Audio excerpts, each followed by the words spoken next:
Risk it for the game, that's the only side. Checks is in my favor, see this power never divides.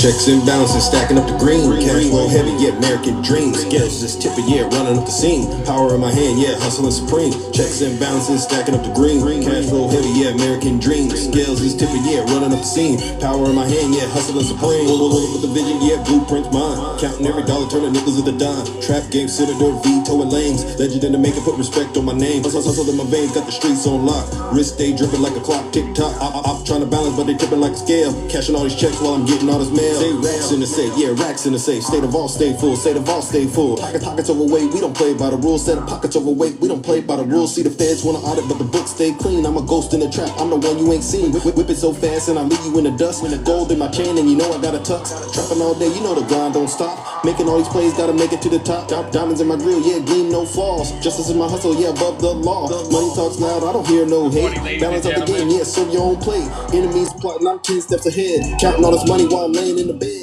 Hold up, wait up, odds, yeah, let the scales decide. It's profit over pride, gotta keep this wave alive. Risk it for the game, that's the only side. Checks is in my favor, see this power never divide. Checks and balances stacking up the green. Cash flow heavy, yeah, American dreams. Scales just tipping, yeah, running up the scene. Power in my hand, yeah, hustling supreme. Checks and balances stacking up the green. Cash flow heavy, yeah, American dreams. Scales just tipping, yeah, running up the scene. Power in my hand, yeah, hustling supreme. Yeah, shadows in the trap where the Grim Reaper creep. Blood on the ledge, yeah, secret very deep. Cold steel flash, yeah, hear them scream. Nightmares fuel, yeah, running up a scheme. No solar cell, got a debt unpaid. Great to the graves, balance in the sin. Checks cashing out for them dead presidents. Chains on my wrist like the devil's got a grip. Ink on the deal, watch a candle just drip. Smoke in the air, mask in the stench. Traps in the dungeon, then you know I got a hit. Voices in the hall, yeah, counting every loss. Scales on the tip, yeah, carrying the cross. Hollow out the game, lead them boys to a run. Checks coming in, boy, I can't be bought. Bash on the floor, you know I gotta check the cash. Heads at the door, you know I gotta hide the cash. Blade in the palm, yeah, I gotta cut it raw. Plug overseas, stay above the law. Make the White House black, count the money in the dark. Whipping this work, leave stains, no spark.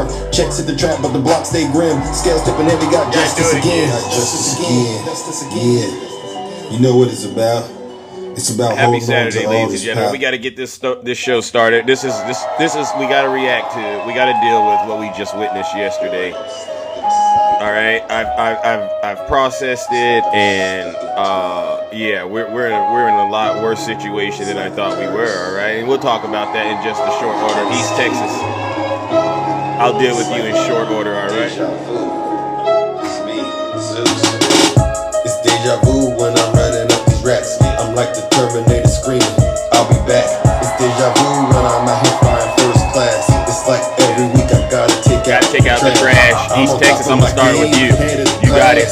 You can tell that I'm in. My bars are weak, all right? I promise you I can do more pull-ups than you. I promise you I can do that. I won't finish last. Sitting in my living room, screaming how we made it. This is how it's supposed to happen when you're rich and famous. That algorithm turned me to a maniac. Let's go. East Texas is crying right now because he know I ruined his breakfast. Let's go. And if they use my ex, that mean they like me. They don't give me replies and they text me. I say it with my chest. There he goes. There's a Zeus hater. Let's get him out of the way, ladies and gentlemen. Let's get him out of the way. Here's what they did. There he goes. I'ma take off in a spaceship. I'll tell you what. East Texas, this is you. There he goes. It was radical. It's radical. Oh, yeah. It was horrible. I'm like, you've gone. Zeus has gone way off. Okay. That's what they always say. You got me, East Texas. It's like deja vu. Right? It's like deja vu. All right. Good morning, ladies and gentlemen. Happy Saturday.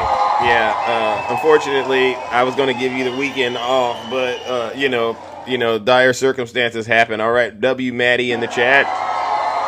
We have to deal with this situation that's basically been done to us via Donald J. Trump and his legion of supporters. And so before we get into that, ladies and gentlemen, let me go ahead and take care of some very, very important housekeeping items. For those of you who don't know who I am, I go by the name Zeus, or as some like to say, Triple H. All right, and it's nice to see all of you. I didn't know you all would be up like I am on an early Saturday morning, but you know what? We got to do what we got to do to save our great country. All right, I go by the name Zeus, or as some like to say, Triple H. And why do they call call me Triple H? Well, it's quite simple. The first H is, well, because I'm honest. I'm the most honest person on social media.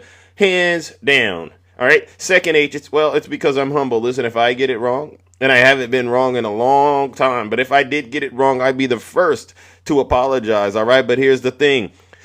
Just like proud American infidel you in East Texas, just because I hurt your feelings, it doesn't mean that I owe you an apology. Most likely it means you need to sit your special behinds down and honestly listen to this special broadcast, because you just might learn something.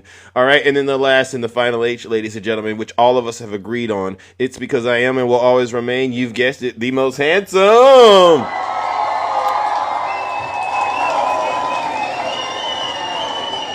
Now, many of you know what I do. They call me the Rizzler. I'm also the Rizzler, but what we do is very special. We hold Donald Trump and his supporters accountable for all their crimes against humanity, all their dirty, disgusting, filthy deeds, all their hypocrisies. We catch every single lie that they utter and spew out, and we repeat it back to them and make them either say, you know what, I'm sorry, or we make them suffer the consequences, all right? And we're seeing that happening right now, right, Shay? Good morning, Shay. With the amazing Governor Gavin Newsom, who is arguably steamrolling MAGA in ways they've never been steamrolled. Not like what Putin did to Donald Trump yesterday, but we'll get into that, right? And so what I'm going to say is this, ladies and gentlemen, we've entered uncharted territory. Yesterday, what we saw yesterday, people going, well, what did we see yesterday? Well, let me go ahead. Let's just set the mood yesterday. Well, what did we see yesterday, ladies and gentlemen? Pursuing peace. This is what we saw yesterday. Okay. And so I'll say this. If you are a Trump supporter, you might want to leave this live this morning. This is Saturday morning. You're supposed to probably had plans this weekend. I don't care about those plans. If you don't want me to ruin your weekend activities, MAGA, leave right now. Go hang out with East Texas, because East Texas, he was collecting Social Security checks and stuff like that, and he's not going to be collecting it because the big, beautiful bill took that from him. And the proud patriot out here, he's not getting anything else either. It's done. The free ride's over, all right? And so if you don't want me to ruin your breakfast, lunch, dinner, and your entire weekend, leave my show, because it's going to get very, very uncomfortable. I promise you it is. All right, but get this. You don't got to take my word for it. Listen to your leader. If you're not happy here, then you can leave. As far as I'm concerned, yeah. If you hate our country, if you're not happy here, you can leave. If you're not happy in the U.S., if you're complaining all the time, very simply, you can leave. You can leave right now. Yeah. Come back if you want. Don't come back. It's okay too. Yeah. But if you're not happy, you can leave. And with that, the doors to the Thunderdome, they've officially closed, and I take no accountability or responsibility for anybody's feelings that end up getting hurt, because guess what? We're all adults. W. Zeus. Now, proud American infidel. Proud American infidel. I invited you up. What's up? You had something to say. You're spamming my chat, and you keep acting like I'm the enemy. Let me refocus your brains, MAGA. I'm not your enemy. The Democrats aren't your enemy. This is your enemy. You didn't know it, and your dear leader clearly doesn't know it. But that's the real enemy of the American people, and it's just amazing to me that MAGA is hell-bent on worshiping this guy. I told the joke yesterday about the Trump supporter. Maybe proud American, you didn't hear it, but if you don't want to be woke anymore, proud American, you can go to Russia, and Putin has a plan over there that if you sign up for it, he guarantees you won't ever be woke again. You should really, really go check that plan out. All right, W. Zeus. Many of you know what I'm talking about. What do I want to start today's show off with? Because we got to talk about Maddie in the chat. We got to talk about what happened yesterday. And so what we got to do is paint the picture. And let's go ahead and start it out with some wise words from our former Vice President, Kamala Harris. Hold on. Let's get this going. Hold on one quick second. Here we go. Oh, yeah. Hold on. Here we go. Donald Trump were president, Putin would be sitting in Kyiv right now. And understand what that would mean, because Putin's agenda is not just about Ukraine. No. Understand why the European allies and our NATO allies are so thankful that you are no longer president, and that we understand the importance of the greatest military alliance the world has ever known, which is NATO, and what we have done to preserve the ability of Zelensky and the Ukrainians to fight for their independence. Otherwise, Putin would be sitting in Kyiv with his eyes on the rest of Europe, starting with Poland. And why don't you tell the 800,000 Polish Americans right here in Pennsylvania how quickly you would give up for the sake of favor and what you think is a friendship with what is known to be a dictator who would eat you for lunch. Kamala Harris. And what we all saw yesterday, Takesha, you're there. I hope you're here, Takesha, because you know you and I, we saw this. We saw Donald Trump literally getting eaten for lunch. It was the most disgusting thing I have ever seen. If I were a Trump supporter, and I don't know how I could be at this point, considering everything he's done, especially with the Epstein files. But if you were still a Trump supporter yesterday, you have to sit back and really go back and look at how Donald Trump just totally showed utter incompetence and weakness and disgraced this entire country. I've never seen anybody disrespect our troops like this ever in my life. Did you all see when he had our U.S. military soldiers out there rolling out the red carpet for Putin? Did you all see that? He had our U.S. military rolling out the red carpet for his daddy, Vladdy. Okay, let's see if I can get that. Let's see, do we have it right here? Let me see if I have. Oh, there it is right there. Let's see. Look at this. When I saw this, I said, this guy he needs to get impeached right now. We're done playing games. This right here is impeachment worthy. This screams, oh, the reason I'm doing this is because Putin has the information on those bank accounts that I was doing all that illegal stuff through, which could also implicate me with the Epstein files. And I'm willing to do anything, and I do mean honestly anything, to not let that information come out. And if that means I gotta sacrifice the United States military, look at it how he just has them rolling out the red carpet. What a disgrace. And then you heard what Vice President Kamala Harris said. You know, she said it. She said he doesn't have a plan for peace. He has a plan to surrender. And you can't help but wonder, what was that all about, MAGA? What was that all about? So he has our men and women in uniform rolling out the red carpet. You know, who comes out of the airplane first? Who came out of the airplane first? Good morning, Kabira. Who came out of the airplane first? Was it the powerful one that they all say is Donald Trump, or was it Putin? Who came out first? Who came out of the airplane first? Because this is easy to do. Mark Brown. Oh, Mark Brown, you really came in here and fixed your lips to say something about Vice President Harris while I'm sitting here talking to you about how Donald Trump is disrespecting our men and women in uniform. And we got to put this thing to bed.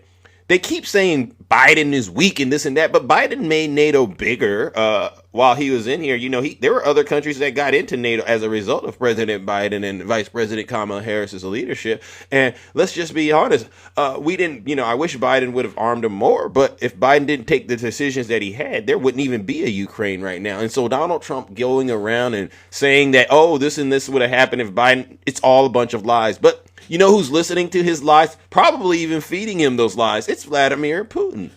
Yeah.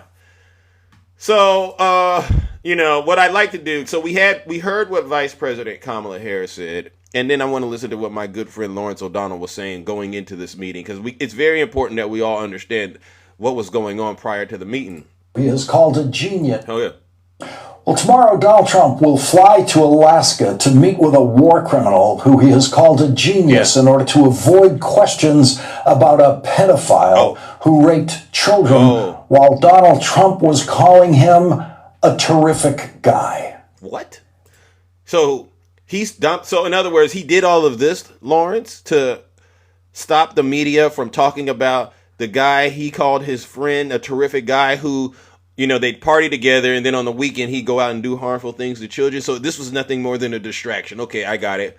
It won't work. It won't work. If Donald Trump does manage to avoid questions about Jeffrey Epstein tomorrow in Alaska, those questions will be waiting for him when he returns to Washington. Yeah.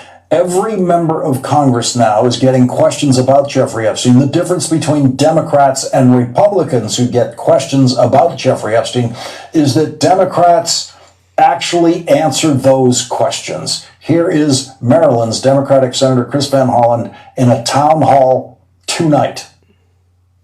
Why won't they release the Epstein files? Why won't they? Couldn't let you leave without So they that. should release the Epstein files right now. Yeah. They should. And they obviously have the power to do it. Yeah, they do. I mean, this is something, if you rewind the tape, Pam Bondi and so many others said that everyone should have access to the Epstein files. And I agree. I think this is there's enough of a public interest here, and that the victims of these terrible crimes deserve to have transparency and accountability. Yeah. These are, I mean, I think people recognize just how horrible what happened to these young women and girls was. And the perpetrators should be known. Yeah. And they should be held accountable. Yeah. And you can release the files in a way that protects the victims but doesn't protect the perpetrators. So Democrats are on message. W to the Democrats. Democrats are on message.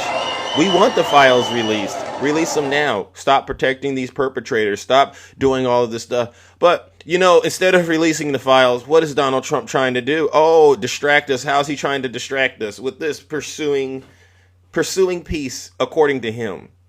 And so we've already talked about what Kamala Harris has said, which is obviously all he's worried about is having Putin eat him out. All right. And that's disgusting. Right. And then he has our troops being disrespected by rolling out the red carpet. He's not releasing the Epstein files. And so then we get to see what we saw yesterday, ladies and gentlemen, which was Putin. You know, they did a press conference together, and I would argue Putin spoke for around 7 minutes. And he left Donald Trump a little bit of time to say whatever it was that he needed to say. But as far as I'm concerned, Putin did everything he needed to do to embarrass Donald Trump. Even got a free ride in the back of the beast. So, so now Putin knows everything about our military at this point. You know, Trump just basically gave away all of our secrets. We're not safe anymore. We're weaker than we were ever in American history as a result of this. This clearly is a national security violation at the highest order. And I don't even have confidence in the people that should be protecting us. Like, Pete Kegsbreath. What does Pete Kegsbreath know? He has nothing. This is the most incompetent administration known to mankind. If you could ever invent an incompetent administration, this would be it. W. Zeus. And so this would be, if you could go in a room and go in a lab and create an incompetent administration and pick people to run it, the people you see running the United States government, every single one of them would be engineered right out of a lab, the most loyal, incompetent, brainless, just flat out ignorant people you could ever have running probably one of the most, it is the most powerful country on the planet, but when you let it be run by an incompetent group of people, it's really not. America's going down the drain, all right? And so what we'll do now is we'll listen to this press conference that Donald Trump and his husband had yesterday, and then we'll get into some of the other things that need to be discussed. Still, he understands that Russia has its own national interests. I expect that today's agreements will be the starting point, not only for the solution of the Ukrainian issue, but also will help us bring back business-like and pragmatic relations between Russia and the US. And in the end, I would like to add one more thing. I'd like to remind you that in 2022, during the last contact with the previous administration, I tried to convince my previous American colleague that the situation should not be brought to the point of no return when it would come to hostilities. And I said it quite directly back then that it's a big mistake. Today, when President Trump is saying that if he was the president back then, there will be no war. And I'm quite sure that it would indeed be so. I can confirm that. I think that overall, me and President Trump have built a very good, business-like and trustworthy contact. and have every reason to believe that moving down this path, we can come, and the sooner the better, to the end of the conflict in Ukraine. Thank you. Thank you.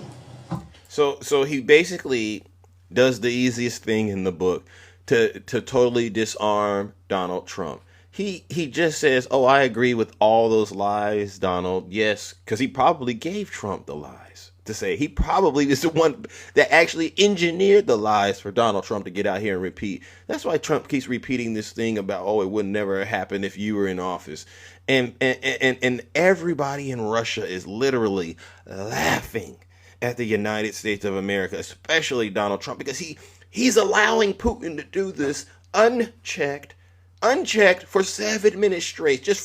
He's just uttering all kinds of Putin propaganda, Russian propaganda, and Donald Trump's just sucking it up. You can see his knees; they're weak, and he's just falling in love with Putin. I've never seen anything like this. Well, thank you very much, Mr. President. That was very profound, and I will say that I believe we had a very productive meeting. There were many, many points that we agreed on. Most of them, I would say, a couple of big ones that we haven't quite gotten there, but we've made some headway. So there's no deal until there's a deal. I will call up NATO. So, MAGA, there's no deal until there's a deal. That's the first. That's how you started off after Putin just had your lunch, ate you for lunch and all that. No deal. So what was all of this about then? How much did this cost the taxpayers? Why are we allowing a war criminal, one who sells children, onto U.S. soil, having our troops roll out the red carpet, giving him a free ride in the back of the beast, showing him all of our national security apparatus? You got the planes flying over, the Raptors and the B-2s. You're showing this man all of that just to get on stage and you don't even talk for the full 4 minutes, right? You don't even take any questions to say there's no deal. And then you Trump supporters want to get out here and fix your mouths to talk about President Joe Biden and Vice President Kamala Harris. Have you lost your minds? In a little while, I will call up the various people that I think are appropriate, and I'll, of course, call up President Zelensky and tell him about today's meeting. It's ultimately up to them. They're going to have to agree with what Marco and Steve and some of the great people from the Trump administration who've come here, Scott and John. Hear how weak he sounds? Thank you very much. But we have some of our really great leaders. They've been doing a phenomenal job. We also have some tremendous Russian business representatives here, and I think everybody wants to deal with us. We've become the hottest country anywhere in the world in a very short period of time, and we look forward to that. We look forward to dealing. We're going to try and get this over with. We really made some great progress today. I've always had a fantastic relationship with President Putin, with Vladimir. We had many. So you can just hear it in his voice. He has no energy. He's uttering words, but they're not landing. They mean absolutely nothing. Putin has already won. Putin's already won. Putin's got all the propaganda going. And listen to his voice, MAGA. Where's that strong man's voice that, the voice he uses when he sends those ICE agents out there and attacks everyday Americans? Those strong words he uses as he's slapping those tariffs on your backs. It's so funny how he's so relaxed, like he's reached the climax in a way, because Vladimir Putin is here. I mean, this is sick.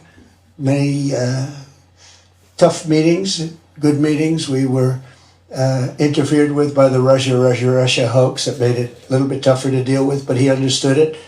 I think he's probably seen things like that during the course of his career. He's seen it all, but we had to put up with the Russia hoax. He knew it was a hoax, and I knew it was a hoax, but what was done was very criminal. But it made it harder for us to deal as a country in terms of the business and all of the things that we'd like to have dealt with. But we'll have a good chance when this is over.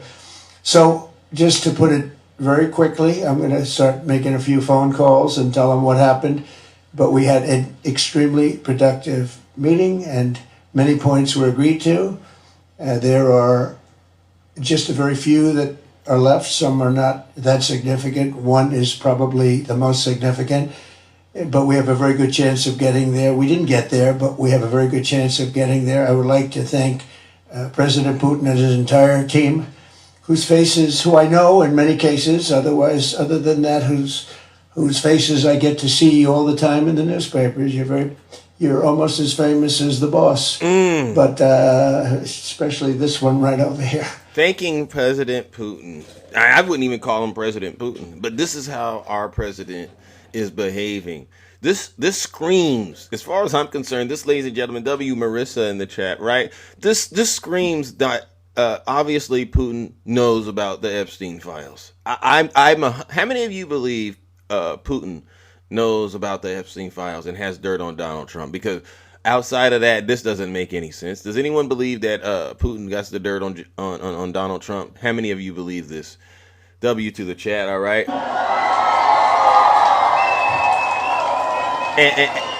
And MAGA, this is what's really going on. This is a huge distraction to stop those files from being released. It's not going to work. It really isn't. And this is honestly, as far as I'm concerned, this is impeachment worthy. This to me, what more evidence do you need to see to come to the conclusion that this is treason? How do you invite a war criminal that traffics children? How do you invite them onto U.S. soil, have our men and women in uniform roll the red carpet out for them, invite them into the beast, all right, do a whole thing with them, and come out and say, no deals, no deals? This is the worst thing that could ever happen to the United States. And it's happening because of Donald Trump and his sick supporters who won't wake up. But we're going to wake them up. But we had some good meetings over the years, right? Good productive meetings over the years. And we hope to have that in the future. But let's do the most productive one right now. We're going to stop really 5, 6, 7,000, thousands of people a week from being killed. And President Putin wants to see that as much as I do. So, again, Mr. President, I'd like to thank you very much. And we'll speak to you very soon and probably see you again very soon. Thank you very much, Vladimir. Next time in Moscow. Oh, that's an interesting one. Yeah. I'll get a little heat on that one, but Next time in Moscow. Next time in Moscow. Are there any Trump supporters out there right now that want to come up here and explain what that means in MAGA terms? Because I think to me that spells sedition. That spells sedition. Is there any Trump supporters out there that are able to come up here and explain what on earth that means when he says next time in Moscow? Because, at this point, ladies and gentlemen, you can't pretend like you don't see it for what it is. We have a sitting president, ladies and gentlemen, who we all know is selling America out, and I can tell you why he's doing it. He has to do it in order to keep what's out there from coming out about what with who. And so with that being said, and if any of you Trump supporters, you think that we're making this up, because I know there's a lot of Trump supporters out there right now. You're getting triggered by the way that I'm running my broadcast. Well, if you're getting triggered by the way that I'm running my broadcast, let me remind you. if you're not happy here, then you can leave. Yeah. As far as I'm concerned, if you hate our country, if you're not happy here, you can leave. If you're not happy in the U.S., if you're complaining all the time, very simply, you can leave. You can leave right now. Come back if you want. Don't come back. It's okay too. But if you're not happy, you can leave. W lady boss. Thank you. Thank you. And thank you. W to the chat. This is because we all see it. We all see it. And then, you know what we did? You know how I know what I'm saying is honestly real true? Because you heard it yesterday. You saw it happen on Fox News. Fox News even told Donald Trump and his followers to their faces, because they only got a brain cell left, maybe 2 teeth in their mouth, and they can barely speak English, right? But Fox News told MAGA yesterday what really happened. And we'll get this on the record. It was just very unusual, atypical, and I think we're all awaiting, the readout, because the way that it felt in the room was not good. It did not seem like things went well, and it seemed like Putin came in and steamrolled, got right into what he wanted to say, and got his photo next to the president and then left. So you hear that, MAGA? So that's W Zeus. Even Fox News saw your dear leader, and that's state regime propaganda. Even Fox News saw your dear leader get steamrolled by Vladimir Putin. You Trump supporters, yesterday I did a poll on this show, and I said, well, we could do the poll again.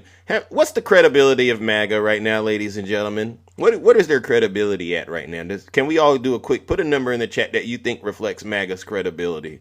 Let's see if it's still active today and see if it's true. Look at this, look at this, look at this. Negative 100. Look at this MAGA. Look at this MAGA. This is what Americans really believe about you. We, honestly, and I'd hate to say it, I hate to say this. You're either stupid or you hate the country.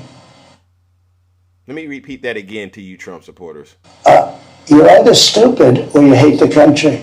And many of you, you know me, I try to be so positive and I try to be so uplifting because that's kind of the person that I am nowadays, right? I realize it's better to be an optimistic person and, don't go dark sometimes. Just keep it on the up and up. But what we're dealing with right now, we got to be honest with these folks. MAGA, this is how the world sees you. You have... And your party is actually getting worse and worse. It's getting weaker and weaker every day. I turn on the TV and I look at the news.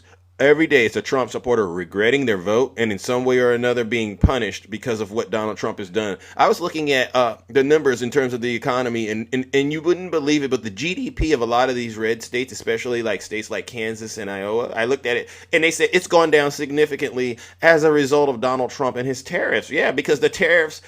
They don't figure it. They now understand, the ones that are losing the money, that money on the tariffs is actually coming off the backs of everyday Americans, and that it's also making it harder for them to be competitive in America, right? Even though Donald Trump promised you all Liberation Day, they're finding out that, you know what, Joe Biden and Vice President Kamala Harris did a lot more for us than Donald Trump did, and that this big, beautiful bill, it actually is the worst thing that they've ever been a part of. And I hope this...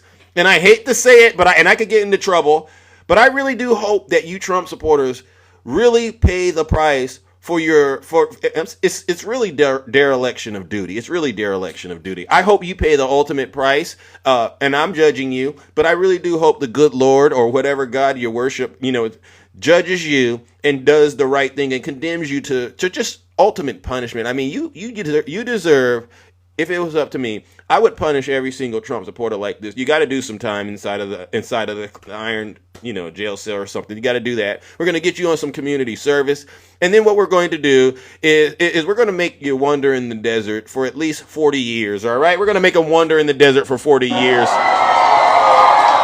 That should be the punishment for every single Trump supporter, because I get it.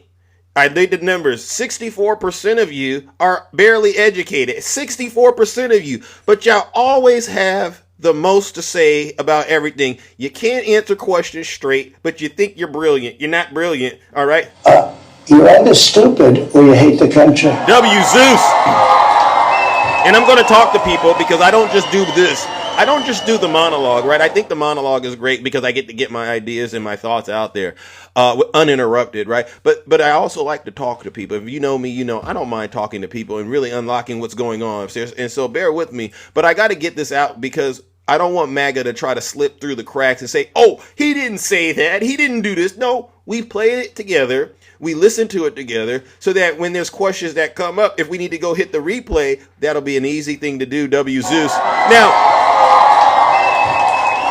Now, we'll go back to, we're picking up where we left off. So Donald Trump obviously knew he got his behind kicked. He knew he got steamrolled yesterday. And what does Donald Trump do every time he gets his behind kicked and steamrolled? He runs over to either his lying platform, he calls it Truth Social, I call it Lie Central, or he runs to Fox News to try to gin up the base and get them to believe that what they saw ain't what it was. And so we'll listen to just some of the things he went on to Sean Hannity to talk about, all right? And then we'll get into judgment, all right? All right, so let's get this. Force, both leaders met. This is what he did right after So this is what he did after he got up off of his knees with Putin. And welcome to Hannity. And tonight we are back at Joint Base, Elmendorf, Richardson, and we are in beautiful Anchorage, Alaska, and the historic summit between President Donald Trump and President from Russia, Vladimir Putin, is now in the books. But not before Vladimir got an up-close look at the power, the sophistication, the strength, the might of the U.S. military with this incredible, perfectly timed flyover featuring a B-2 stealth bomber and 4 F-35 stealth fighters. Now, following that epic show of force, both leaders met for roughly 3 hours. What happened? How did the meeting go? And what's next for Russia and Ukraine? Joining us now for his very first post-summit interview, the president of our great country. Sir, how are you? Thank you very much. We're glad you could be here. Thank you. This is sick. So, you said before the interview, you said, in 2 minutes, I will know. I watched very closely when you met him on the red carpet after both your planes landed. What vibe did you get in 2 minutes? What vibe? Well, you know, I always had a great relationship with President Putin, and we would have done great things together in terms of, you know, their land is incredible. The rare earth, the oil, gas, everything. So in other words, the vibe didn't land the way he thought it would because it became a one-sided operation, and he knew Putin was there to eat his lunch. Got it. But Sean Hannity, honestly, I wish you would have just got straight to the point. What did you two discuss in the backseat of the Beast? You notice Sean Hannity didn't even bring that up. He just dances all around it, but he tries to bring it up. But Donald Trump doesn't, for some strange reason, want to talk about what was said in the back of the Beast. It's the largest piece of land in the world as a nation by far. I think they have 11 time zones, if you can believe it. That's big stuff. But we would have done a lot of great things, but we had the Russia hoax, which stopped us from doing that. We would have done so great, but we had one of the great hoaxes. I mean, there were others like the election itself, as you know, as you covered better than anyone. But it was a rigged election and a horrible thing that took place in 2020. But we would have had a great relationship, but we did amazingly well considering. You know, he would look and see what happened. He would think we're crazy, you know, with the made-up Russia hoax. So we had something very important, and we had a very good meeting today. But we'll see. I mean, it's, you know, you have to get a deal. We agreed on a lot of points. I want to see people stop dying in Ukraine. Hold on. I saw somebody in the comment section. Hold on. LMS says, it's none of your business what thy talked about. So I'm assuming you meant they. Right there. Thank you, Ma. Let's go ahead. If y'all don't mind for a quick second, I was going to ask LMS to bring their special behind up here and say that to all of our faces. LMS, could you come up here? Send me a guest request, LMS. Could you bring your special behind up here and tell all of us Americans who love our country that Donald Trump inviting a war criminal to sit in the back of the Beast after he had our men and women in uniform rolling a red carpet out for him. Come tell us all to our faces that it's not our business, LMS. Let me see if he's there. Let me see if LMS you see how I did it in a smooth way with him. Come on up here and say it to all our faces. I'm saying a lot without saying a lot, and LMS knows exactly what I said. And so I know LMS doesn't want to come up here. They don't want that smoke. And so LMS, I'd hate to do it, but you know what? You deserve it. All right, I'm going to give you the first round of it, ladies and gentlemen. LMS, a certified MAGA demon. Nothing good about him. If you see him, run for the hills. All right, because guess what? They're on their way where? Straight to hell!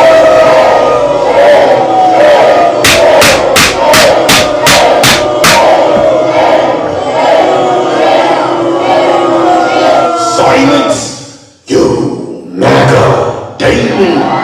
W Zeus. Hey mods, feel free to put LMS in the tightest straitjacket known to mankind. I don't want to ever see them. The only thing I want them to do is get in the box and say that to our faces, because outside of that, they're just a bot, and we don't got time for that. There's people here who are honestly trying to learn and get some information. We're losing 5, 6, 7,000.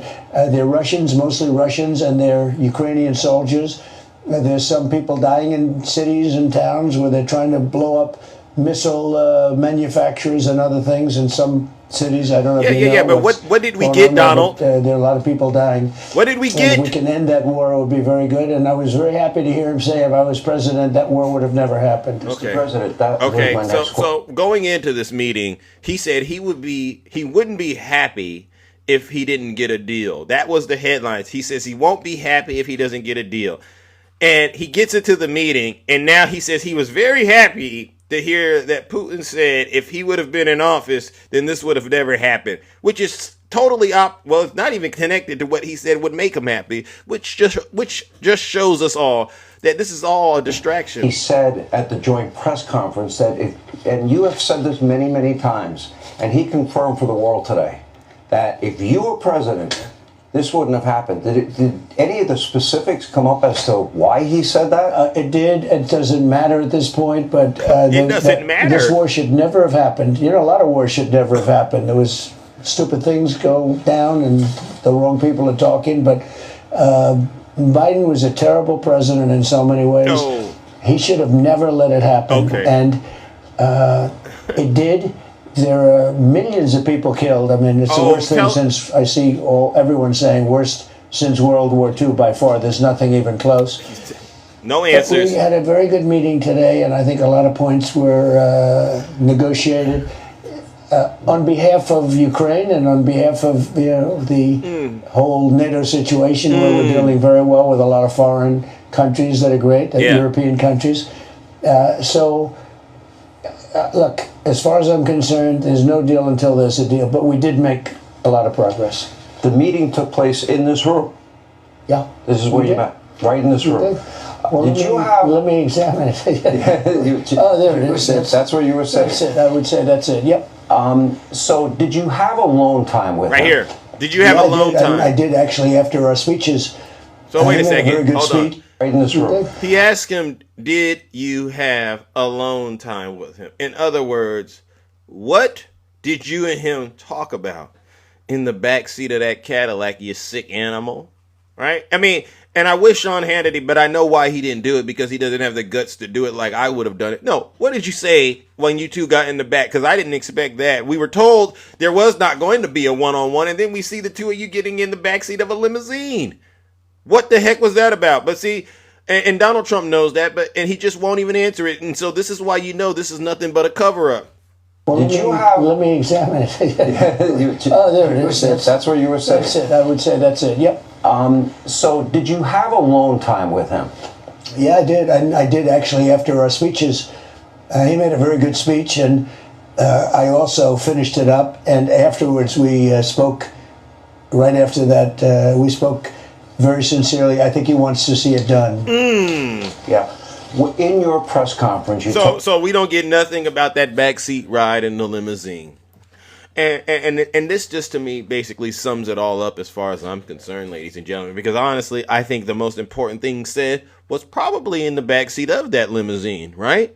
And so where this leads me to now, ladies and gentlemen, is obviously the state of affairs where we're at right now, and this is why I gotta do this. I'm definitely going to send Donald Trump straight to hell this morning, because I already covered the territory about how he's disrespected our men and our women in uniform.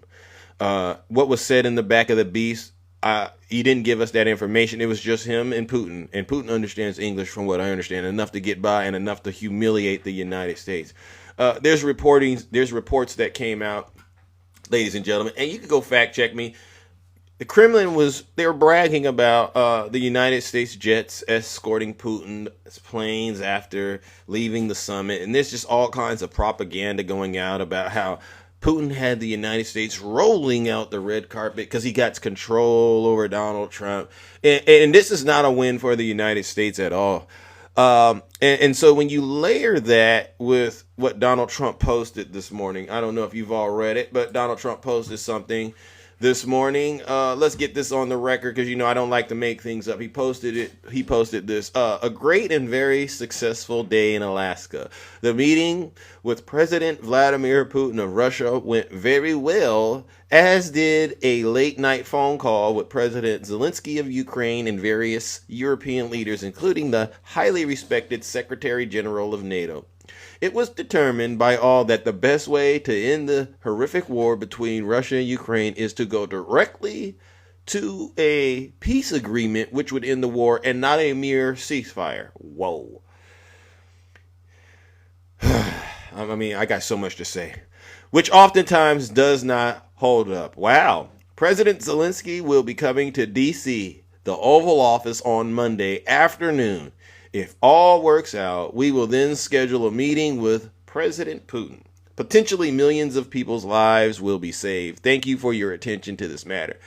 It wasn't in all caps. This is a weak person writing stuff like this. And so I just couldn't help but think, how much did it cost us to get to this point? You could have invited Zelensky any other day. I mean, you didn't get a deal. You're inviting Zelensky back. And I promise you, he's not going to roll the red carpet out. He's not going to roll the red carpet out like he did for Putin. And it's almost like the way he's writing this, he works for Putin, right?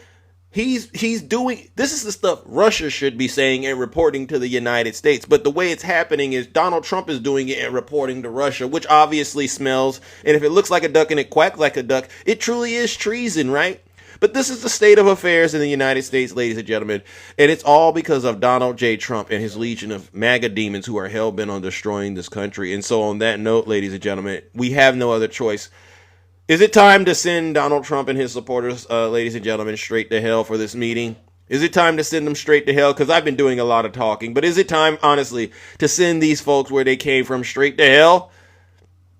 Fair enough. All right, ladies and gentlemen, let's go ahead and warm up. Let me warm up the lake of fire. Pass due. For all of you Trump supporters who are destroying our democracy right in front of our faces, and acting like it's the Democrats that are actually not doing things to do. If you're acting like it's the Democrats that are doing things to harm this country, it's not us, it's you. Do us all a huge, huge favor and go straight to hell!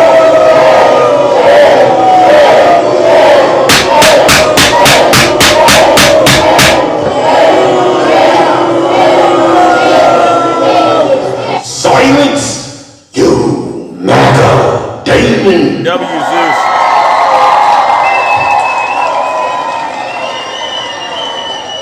Oh yeah, I gotta take out the trash real quick, ladies and gentlemen. I forgot a second. I gotta take out the trash real quick.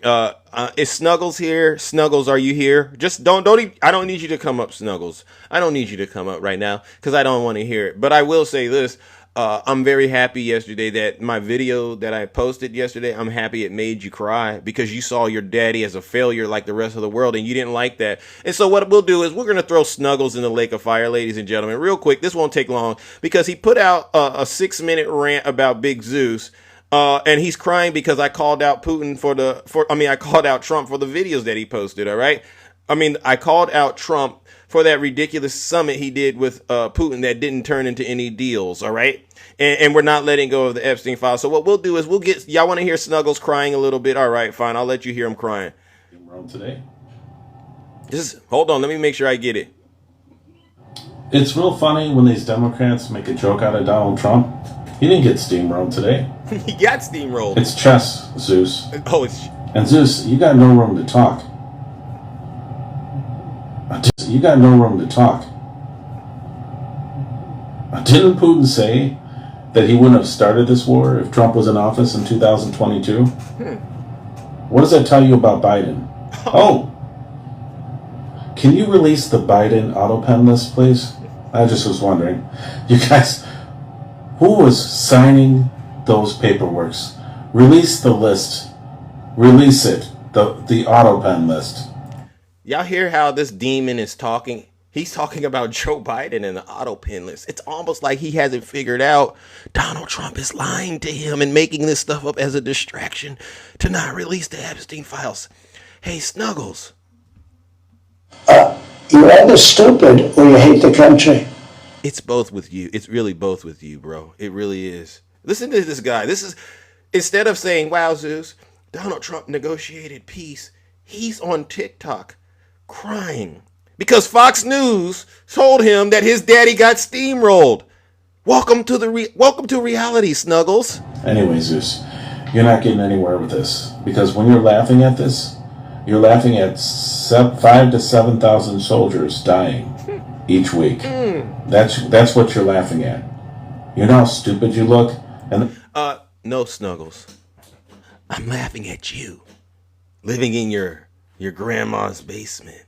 Sweating every time you make a video. Defended Donald Trump's lies. That's what I'm laughing at. Get that through your thick head. It's like... You're either stupid or you hate the country. When you're talking about Gavin Newsom, that's trying to stop Donald Trump Gavin Newsom?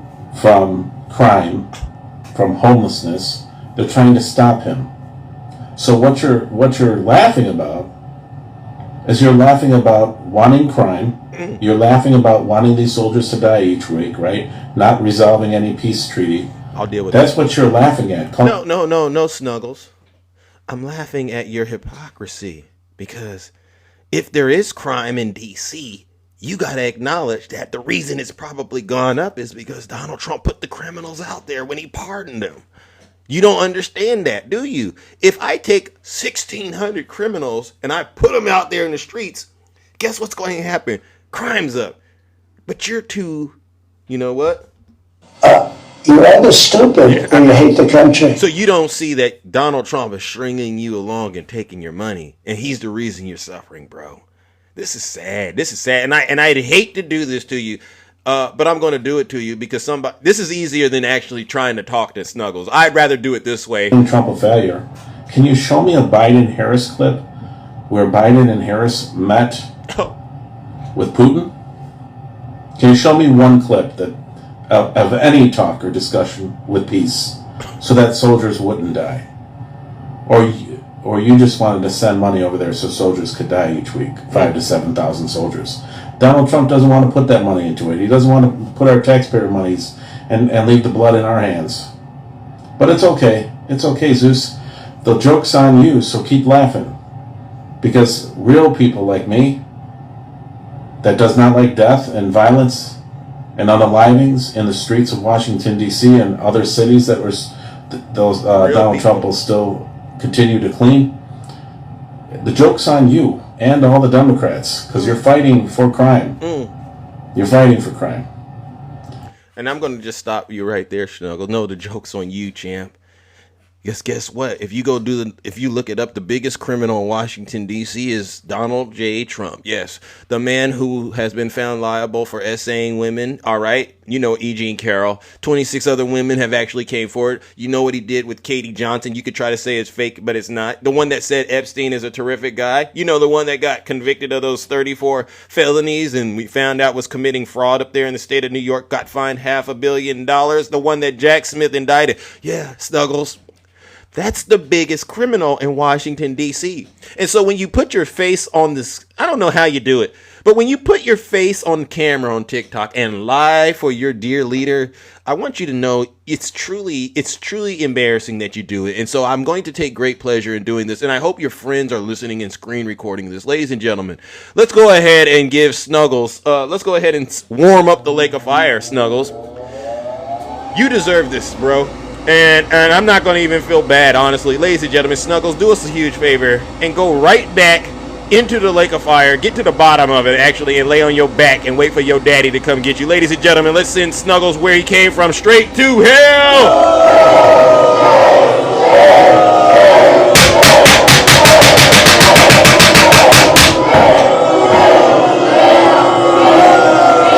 Silence, you MAGA demon. W. Zeus.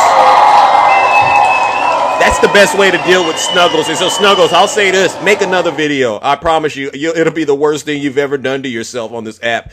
All right, and that's way better than talking to Snuggles. Like, all right, W. Zeus again. All right, let me go into the chat. Let's go in the audience right now, and let's start talking and having some engaging moments, because this is my reaction to Donald Trump's press conference with Putin, and it's very important we get that out there. But it's not just about me. It's honestly about all of you wonderful people. We started out like this. Do we have any Trump supporters out there that want to get up here and try to defend Donald Trump real quick? Because it doesn't take long. Honestly, I don't want to really hear from you, but I got to show people that I can be fair, all right, and reasonable. Do we have any Trump supporters out there that want to defend Donald J. Trump right now? Put a 1 in the chat, and I'll bring you right on up here. All right, right attacking? Oh, Maverick. Oh, look at that. and I know Maverick. Maverick, honestly, she's a great person until we start talking politics. Then she's really not a great person. And what I do is it's very strong what I do. But Maverick, come on up here. I know you won't do it, but that's fine. At least you'll know that I invited you. So that's a W, Zeus. She declined it. Anybody else brave enough to come up here? And I promise you, Trump supporters, if I don't get you, right, because I got to be nice as the host. And I just got to give you a full disclosure. If I don't get you, there's someone out here that will. All right. Because, you know, we don't like people coming around us and just trying to lie about what's happening and then acting like it's not what it is. All right. So I don't see anybody. All right. Let's go, ladies and gentlemen. We'll start it out with the beautiful Jim. Welcome, Jim. Good morning. Good morning. Nice to see you. Happy Saturday. I'm so excited that you're on a weekend where I could jump right up. Thank you. I'm glad that you're here. I haven't heard from you in a while, but I saw you yesterday, so I understand what's going on. Mm-hmm. Yeah. Yeah, you know, it's funny when I listen to Trump's video of Hannity and him talking after the fact, there are some key words that if you catch on, if you're an actual active listener, he uses the phrase, I followed Putin. Oh. He says that. He says that a couple of times in the interview. He uses very innocuous words that don't have any meaning, right? So Trump's what we call a windbag. Trump's what we call a blabbermouth. Trump's what we call vacuous. Yeah. Trump's what we call a chatterbug, right? Yeah. He says all these words, like he keeps adding word after word after word. But once he leaves the stage, you sit there going, he literally said nothing. Like there's nothing there. Yeah. Because he's vacuous. He's just an empty garbage can. Bingo. Who just allows trash to be put into him by whoever his handlers are. And then he spews out all these words like big and huge and great and, you know, many people. And all of these people are contacting me. And yeah, there's nobody contacting him. There's nobody discussing with him other than his handlers telling him all the wrong, disingenuous information that he gets to regurgitate. That's a big word he probably wouldn't know. Regurgitate like feeding baby birds. Yeah.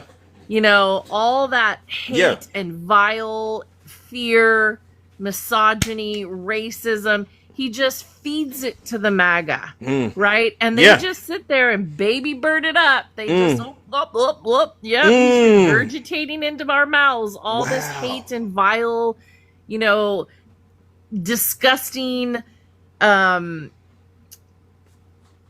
inhumane propaganda. And they just lap it up. Yeah. And you know what was really funny is you had somebody who wrote in your comment section, and I don't know if you saw it, but he was right. Trump equals GOAT. And my response immediately was, GOAT over an open fire. Ooh, because that is literally what we watched. And that's exactly what the MAGA people want to do, is they want to believe everything this man does. The picture behind your head alone. Yeah. Look at the grin on his face. Talk to him.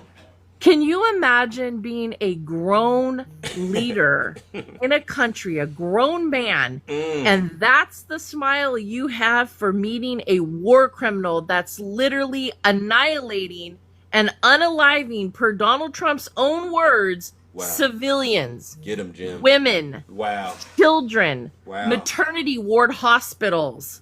And they can't blame Hamas for that, right? Nope. They can't blame Hamas for that because the person who's perpetrating those crimes is standing right next to him. And yet this is for you, MAGA, because I want this to be very clear when you hear this. This is the man attacking a former president every single day. If it's not Obama, it's Biden. If it's not Biden, it's Clinton. If it's not Clinton, it's Obama. Because he can't hold dictators accountable. He cannot hold anyone who is an actual war criminal accountable because he is a coward. He is a wimp. He is a pathetic, horrible excuse for a human being who literally will lick the boots of those who harm women and children in maternity hospitals, and that's who you hold up to a light and say, yep, that's the GOAT. Yeah, they're cooking him. They're cooking him every single time. They know that he'll do what they want. They know that the only thing this man speaks is self-gratification, money, and lust for power, and that's it. He will never be a leader. He will never be important. He will go down in history as the worst president the United States has ever had. And created not progress, but regression to everything, including our ability on the world stage to lead. He is denigrating this country, and every single one of you who has supported him, you should be held accountable too, the way we should have held the Confederates responsible for the denigration of our society. Hey, man. Hey, go ahead, Jim. Coming. Get him. It's coming. Yeah. It's coming. DJ, no, DJ. Time won't tell. It's time has told. All right, get it right. And Jim is speaking straight from the survival scroll as far as I'm concerned. You better wake up.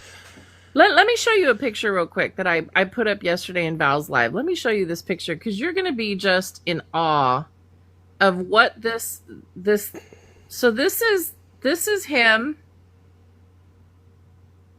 This is him and his first wife in 1987 in Leningrad, Russia. What does that look like to you? Mar-a-Lago. It also looks like what now? The Oval Office. Yeah. He's obviously in a Russian plant. Goodness gracious. There you go, guys. I mean, this is literally what his Oval Office restorations look like. Gaudy, cheap, fool's gold surrounding him. He's never going to be anything more than a classless lowlife who literally perpetrates and preys. He is the predator and thief of the United States. Let me repeat that. The predator and thief of the United States. And his entire administration is filled with nothing more than low-level, despicable felons, including RFK, including Department of Defense Pete Hegseth, including Stephen Miller. And they are all racist, misogynist pigs. And I don't care what you think about these comments. History is going to tell us everything we need to know about what those of us who stood on the right side of it said was factual, actual, based in data, statistics, evidence, and admission that these people were criminals. Jim, That's his first wife, also a migrant. Yeah. So this is totally a violation of everything Trump is selling right now. What he's doing right now. He has a wife who's an immigrant. He's in Russia, all right, planting his flag, and he's like, wait a second, aren't you for the United States? And then, obviously, if you just look at the background, it's disgusting. The background looks worse than he says D.C. looks, to be quite honest. You don't need that much gold. I mean, is it real gold? That's another thing. Let's talk about D.C., shall we? Yeah. Scott, DC. Listen up. She's talking to you. So let me ask you, Zeus, and this is like legit. We come from California. We know areas to not go into, right? We know areas that some areas are bad, some areas, those invisible lines, right? Where if you go into that area at night, you're going in at your own choice. That's probably not an area you should be in, right? Correct. We understand. I have no problem with law enforcement doing law enforcement work and doing their job to clean up said areas. Hold those people accountable. But when a convicted felon is at the top echelon of our country, and he's telling you that Washington, D.C. is that bad when every other person that is in criminal justice is telling you, not so.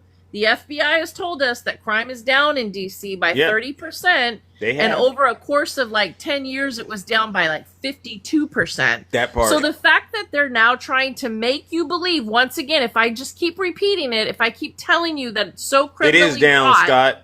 Right? Yeah. So here's the thing. If that's the case, I'm going to ask you, and I don't even see Scott's stupid comments, so I don't know if he's got a different name now or what. But here's the thing. If that's the case, why not start in red states where the crime rates are higher? Like, I don't know, Louisiana, where Mike Johnson's from. Oh! Why not start there? Yeah. I mean, like, literally, violent assaults are up tenfold. If that, and you don't want to start there, let's go to Tennessee, shall we? Tennessee, the home of country western music and shit kickers. Yeah. Excuse me, mama. But the truth of the matter is, they don't want to go there. They don't want to go and point out to you that the actual top crime rates in this country are in red states, not blue states, red states. Wow. And the fact that none of you want to recognize that, I mean, Scott, of all people, he literally has no leg to stand on as far as I'm concerned anymore. Because all he does is ask questions like a 3-year-old who's just barely gotten into the world, hasn't the ability to do any research. And the only reason he and Tiny Tank Top Tim come to your live is so they can have some sort of recognition in their day because there's no one paying attention to them at home. Because they're little. I get it. Jim. Jim is not lying. No lies detected. Wow, Jim, you laid it down like a carpenter this morning, all right? And I appreciate that. We're going to try to, hear some more voices, but I might need you to come back up here because I'm pretty sure. I'm here. I'm pretty sure. I just wanted to come up because I know we spoke yesterday. I appreciate you all, but I want everybody to take a screenshot of this because I want you the next time he's in the Oval Office. Yeah. To look at what's happening in our country. He's not a United States president. He's a follower of Putin, and he wants his Oval Office to look like Russia. That should tell you all you need to know. It tells me everything. It says totally compromised. W. Jim. No lies detected. Thank you, Jim. All righty then. All right. Yeah. Okay. Look at this, ladies and gentlemen. Scott Jennings has returned. I noticed, DJ, you put a request in when Jim was talking. Was it something you wanted to talk to Jim about? I'm sure. I'm just asking because I don't like to do all the clashing and stuff on that. I like to keep a smooth show. Cool. But was the question you had, the reason you sent the request, was it because you wanted to question Jim about something, or did you have something? She was quick to point out that, most of the crime happens in red states, not blue states. Okay. Yeah. If you look at every single city in the top 10, as far as crime rates, they're run by Democrats and have been run by Democrats for decades. Every single city? Every single city in the top 10. That I need to see that, DJ. I think you should. Yeah. How many? Let's just see. How many people in the audience think DJ is wrong? Just put a 1 if you think DJ is wrong. Yeah, please do. So DJ. Number 1 is, you want to go through them real quick? DJ, I'm looking in the chat real quick because I get it. There's so much information out there, and first thing, look, there's a lot of people saying 1, DJ. Okay, I'm just making sure. What 1 to what, Zeus?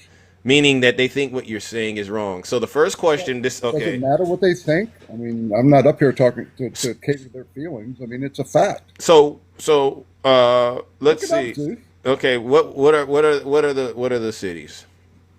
Top 10. However you want to ask it. Cities with the top 10 crime rates in the U.S. Okay. Where'd you get it? I've seen this. Okay. So what's the first city? All right. The first city is Memphis, Tennessee. And so that's a Democrat city. It has been run by Democrats for years. Is it a red state? Is it a red state? I don't know if the governor is Republican or Democrat, to be honest with you. Does that matter? Yeah. Oh, okay. So the governor controls the police force and determines the policies for the city and that kind of thing. What does the mayor do, Zeus? Not what the governor does. The governor is control of the. Because Jim's point was the red. She was saying that there's red states, and so that's kind of the thing, right? And you're saying what your mindset is. I don't know if you're here, Jim. Are you here, Jim? Because I think DJ wanted to talk to you. Is Jim here? Okay. Let me see. No, she's not here. Okay. So your argument was this. Your argument, DJ, seems like you were trying to somehow implicate. There she is. All right. Yeah. And while you two are talking, I'm going to go ahead and do my thing. All right. Just for a quick second. Hi, Jim. Thank you for having the opportunity to come back up. DJ seems to be confused a little bit about what you said up here. Is there anything you could probably help him understand while I'm looking into this? Yeah, I find it ironic. He goes to the lowest level area, the city, instead of looking at the state. And it's usually run by the state legislature because legislatures are the person who create crime laws, the laws that prevent crime. Who also would be responsible, DJ? Let's see how smart you are. Who else would be responsible? That would be the attorney general of each state. Yeah, that's who would do it. So the fact that you don't comprehend that it is the state's responsibility to literally enforce the laws, the legislature to enforce the laws, create the laws to protect the people who live in the state. You can blame the lowest level mayor that you want to blame, but it is your state legislatures and your state government that are responsible for the laws created in said state. You don't have to believe me, DJ. Just for once in your life, do yourself a favor and actually research something. Jen, do you think I didn't research this? You never research anything. You would have known the answer instead of being so ridiculous to come up and say, every single one of those states that she mentioned, they might be red, but there's a blue city somewhere in there that's responsible for all the crime in said state. Yeah. So DJ, because DJ, that's you do exactly what I sound like, Jim. Yeah. You do agree with Jim that it starts at the top, right? Beyond ridiculous. No, you don't need to say that, DJ. We're just asking you to prove the point, bro. Because you, Val. Val. I'm not Val. I was waiting for him to come up. Oh, Zeus, yeah, Let me ask you this. I came up here and I made what statement? What statement did I make? Nobody cares about your questions. Don't answer him. This is what he does in every life. He can't stand on his own 2 feet. So he has to ask a question to deflect. All right. I gave you your answer that you asked. It is the state's responsibility, the attorney generals, and the legislature. That goes from the governor down to the senators, the Congress members, the state correctional system, the state prosecution, all of it. So please stop trying to direct questions and deflect like a 3-year-old going, but why? Yeah. But why? Yeah. But W why? Jim. DJ, what I believe, and I'm looking into it. All right, so the point that I made is a fact. Would you disagree with that? So I'm looking Answer his question. He did it again. He cannot help himself. Okay, I'm looking. So I should just come up here and take your crap, and I'm not allowed to ask questions. So DJ, DJ. Dude, you're obsessed with me and Val. You follow me and Val in every live, and you come to Zeus's live every day. I'm not arguing with you. I'm telling you, we're not here to take your questions. You asked me to come up. I came up and I gave you the answer. I didn't ask you to come up at all. From the federal, yes, you did. He asked you if you had something you wanted to say to me, and you said yes. You don't even remember what you said 5 minutes ago. You might want to get some ginkgo biloba. You're really good at just making up stuff as you go along, Jim. Whatever suits your purpose, suits your narrative. That's what you just make it up as you go along. So DJ, I think I've looked into some of this stuff. So okay, I do see that you have cities mainly led by Democrats. But some of these cities are in red states, and Jim's point was the violence is in the red states too. So why isn't Donald Trump doing anything in the red states? That's the thing, right? If he's tough on crime. And I don't think you gave me a clear answer. Because and then there's the other side of this, because I firmly believe that you don't even have any credibility to have this conversation with us, considering. Good question. Jim, you're there. Jim, correct me. How does Jim have any credibility? Because I'm going to ask Jim a question. Jim, is Donald Trump a criminal? Yes, convicted felon, 34 counts, in addition to multiple counts of civil liability in multitude of charitable offenses, university, millions and millions of dollars stolen. He's also an adjudicated. I'm getting back to you, DJ. See, when he asks Jem a question, you should not be talking, because DJ. I don't know everything, DJ. All right, I'm trying to be as fair and balanced. Right, you know I got a big heart for learning, and that's what this is all about. And I want to make sure we all know if Donald Trump's a criminal. Jim, please continue.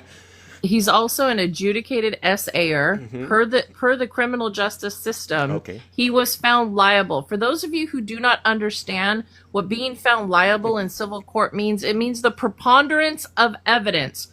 Over 51% of the evidence has determined that you are responsible for the crime committed.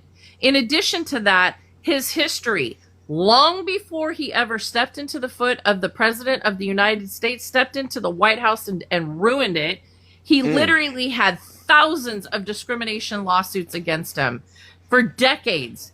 Yeah. Based on racial discrimination. Multiple, over 3,500 discrimination lawsuits. Wow. This isn't about him just as the president of the United States. This is him on the level of being a decent human. He fails in every single category. As a husband, as a father, as a businessman, he is horrible. And that's who DJ supports. That's who MAGA supports, is on every level of business, family life, bankruptcy, everything. He has failed. Thank you. So DJ, and I agree with that. How do you fix your mouth to bring up crime knowing that? That's kind of where I was going, because if I was to say what Jim said, I could think you might think I'm being kind of biased, but I agree with what Jim says. And I would imagine you do, right? You agree that all the stuff she said about Trump is true, him being a criminal and the cases and stuff. Whether you like the fact that it happened or not is a separate issue, but it happened, right? Okay, so the reason that it came, our original conversation that we were having was about crime. Correct. And we're still why talking doesn't about Donald it. Trump go after crime in the red states, okay? And the point that I made was that if you look at the cities of the United States, I'm not going to go through the whole thing again. Would you agree that what I said, what my original statement was correct? What was it? I don't remember it. That the cities in the United States with the top 10 most, with the highest crime rate are run by the Democrats. I see that. Yes, I do see that. And do you also accept? Do you also accept that some of those cities are in red states? Absolutely. All of them. Okay, Absolutely. so there you go. Okay, so then what's the issue? Because if you're talking about who has power, it goes from the bottom up. So the governors actually have more power than the mayors, and then you go higher up. The bottom up. Meaning bottom is 3, 2, and then the top is 1. DJ, all right. So if I may, let's talk about something. Let's have a legitimate conversation, DJ. Can you tell me what the main proponent of crime is in a city? In a city, the main proponent. You're saying proponent, opponent. Excuse me. Proponent, like what actually usually creates a high crime rate in a city? I would say poverty. Right there, you go. Good job. We can actually agree on that point. So if poverty is the number one socioeconomic reason for why crime happens in a city, would you not agree that it is the responsibility of the state government to ensure equity and equality of monetary budgets be sent down to those areas, to give them more police forcing, to give them more education, to give them more access to things that they need, instead of allowing that money to be stolen, like in states like Mississippi, states like Wisconsin, states like Florida? Because when people are hungry, and when people are lacking the access to medical care, wouldn't that be something that the state governments and the federal government should be looking at, instead of attacking the lowest lying fruit, which is a city mayor versus the state legislature and the governor? You know what, Jim? I would agree with you. You're welcome. WW Jim. So DJ, the score is like 2-0. Jim is. I'm not finished yet, Jim. This is steamrolling. But would you not agree that the policies start at the base? Would you agree with that, Jim? No, the policies do not start at the base. Oh, okay. So the they don't people start in the on a city, local level. the people in the city do not write the policies. It starts at the highest level of the Jim, junction, what city right? do you live in, So Jim? You asked me a question, I'm answering you.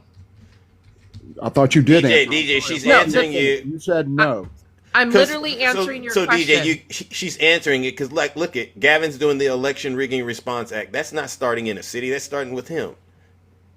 That's just an example. We're deflecting from the subject, Jim. No, you just made a statement. She responded, and then you got tripped up. Please continue. You get what she's saying. You were trying to suggest that it starts at the grassroots all the time, and that's not true. You don't think that a mayor and the city council and the people who set the policies for actually happens in the streets? You don't think that sets the tone? They don't. The mayor does not. Okay. The mayor does not write legislation. DJ, I know this is hard for you. Legislatures are in state government. I'm totally enlightened. DJ, laws are written by state legislatures. They are not written by city. They're not written Totally by agree. mayors. Make They your are point. written I by totally state agree. legislation. They And are who are they prosecuted, enforced by, DJ. Jim? They are prosecuted, DJ, at the level of district attorney and state Right. attorney generals. This is the problem with people like you who want to blame the lower level people in a city instead of holding the people responsible for creating and writing the laws. You hear that, So DJ? are you saying the mayor who runs the police department, who helps to run the district courts, you're saying that none of those policies, you don't think that policies that are light on crime have anything to do with the rise of crime, Jim? I'm going to say this again. DJ, the mayors do not Well, see, write policy. DJ, you have to understand what Jim is Who saying. 'Cause enforces those policies, Jim? The it's a difference. state government is responsible for writing the state law. The federal state senators, Republicans in legislation. It's And who literally in the enforces word, legislate. Okay. Who So- Legislate. enforces those She laws, just Jim? said it. The district attorneys. What about the police department, Zeus? Okay, It's aren't the those? district Do the attorney. police departments enforce the laws? Okay. It's the district attorney in those districts that make the determination on whether or not that's a they can great win point. a case. That's a great point, Jim. You see these criminals go in, and the district attorney doesn't do anything with them and lets them back out. I'm not Usually, wasting that. nine times We're gonna out of 10, they're Democrats. DJ. We get it, and this is the part where it gets kind of like, are we even being effective as we're talking? I think it's clear to everybody that's listening that the districts are enforcing the laws, but the legislation, at the state levels when the laws are actually created. And a lot of times you see it on the ballot too. You get to vote on this stuff sometimes, then it gets passed. So when you start talking about, oh, well, what happened out here in California, where they were soft on crime, that was passed through ballot measures. All right. You know that. I've seen it on the ballot. Yeah, okay, yeah, we don't want to criminalize it. Yeah, we want to try to, make it so that the jails aren't packed. We're going to say if it's a small crime, we don't need to put people in jail. And now we figured out that that's not a good thing. But it wasn't as if the mayor of Oakland just decided not to do it. You get what I'm saying? No, I agree with that. Okay, so why is it hard for you to understand that enforcing it is different than the legislation? I never disagreed with that, Zeus. Okay, well, it sounds like you're being absolutely very, very right. The laws are passed by the state legislation, but there are local ordinances. There are and local police. Agree? Yeah. Okay. Great. But the issue with crime, that's a state level, and it actually is a national level. Yeah. I have an answer for that. What branch of government, DJ, do the police work under? They work under the governor. No. What branch of the government do police work under? Are you talking about executive, judicial, legislative? What are you talking about? What branch? Which branch of government do they work under? Law enforcement is under the executive branch. Exactly. So Okay, that's not so the lowest level. You just answered your own question. Jim. All right. You're making a ridiculous You argument. just answered DJ. So it's 3-0, DJ, and you're doing a great job being Scott Jennings. You're doing a great job being Scott Jennings. I got to give it to you, DJ. But you're totally wrong. All right. And so now that we've put that to bed, am I wrong, dude? Tell me how I'm because wrong. because we've already debunked it. The other issue, and how did you debunk what I said? Because it starts at the executive level, just like you said. You That's said when that the laws were passed. those are your words. So it's not where you said it. He just messed it up again. No, that's not where the laws are passed at the executive level. Let me again remind you, there are 3 co-equal branches in our federal government: executive, judicial, and legislative. Well, yes. The laws are written and passed under Congress. That would be your legislative branch. Those are the laws. That's where they're created. The judiciary branch is to interpret said laws, and the execution of those laws are the executive branch. The police are ran under the executive branch, not the legislative. They don't write the laws; they just have to enforce the law. That part. And then the judiciary branch is to interpret the law. Jim. I know that this is really basic, but it seems like you need to go back and take some courses it is pretty on basic. It seems like you're comprehending missing state something. government next. Okay, so now that that's you agree. to the FBI? Which form DJ, of law enforcement? DJ, this is in civics, all right. We get it. The other thing is because we got to move things along, all right. And we know you're not following us the way we need you to follow us. The other side of this is you never got to the answer. She's wrong. No, she's not. She's right. W. Jim, DJ, I'm running the show. She's right. You're wrong. All right.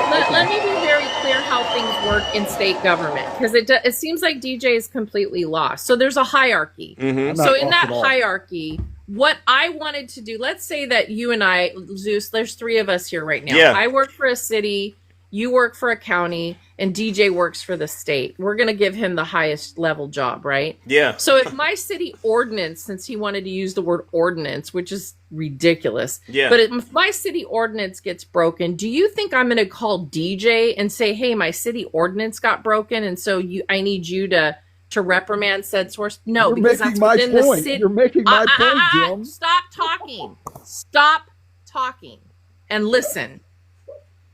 Now, the next level would be the county. The county oversees not only the county, but also that city that's within said county. So I'll use Sacramento as an instance. Sacramento is one of the largest counties in California, right? So California, it's the capital of California, and it impacts multiple cities.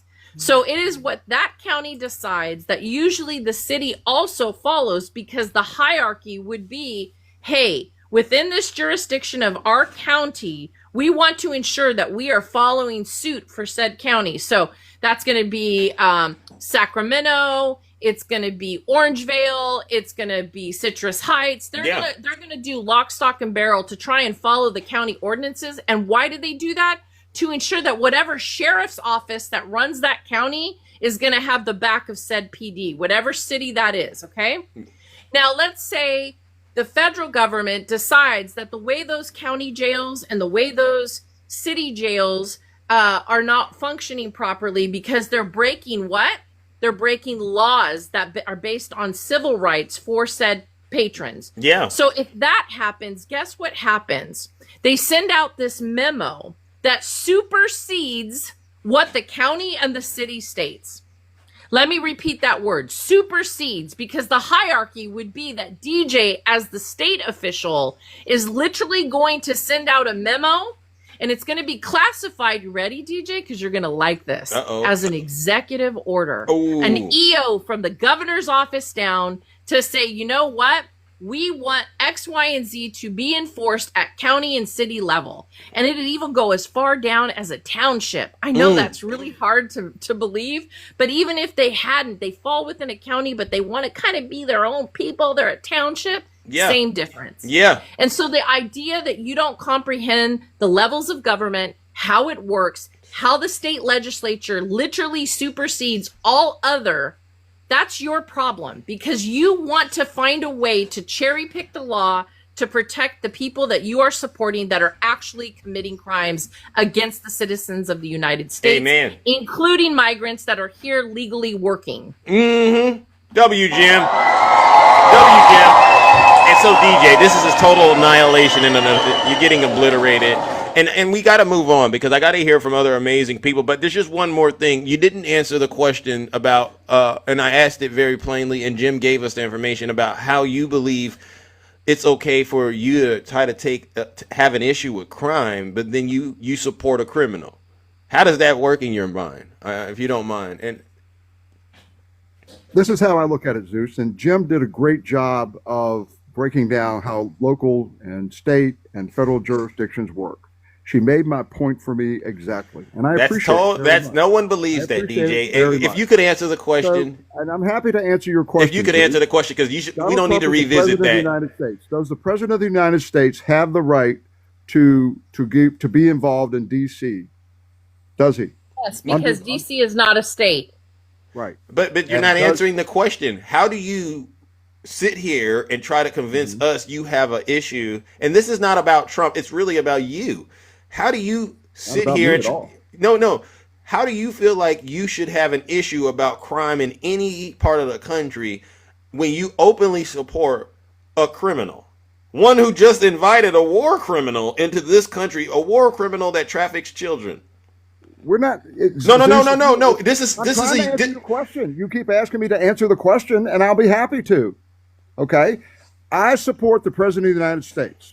If you want to go into another discussion about what he's been convicted of, I'm happy to do that.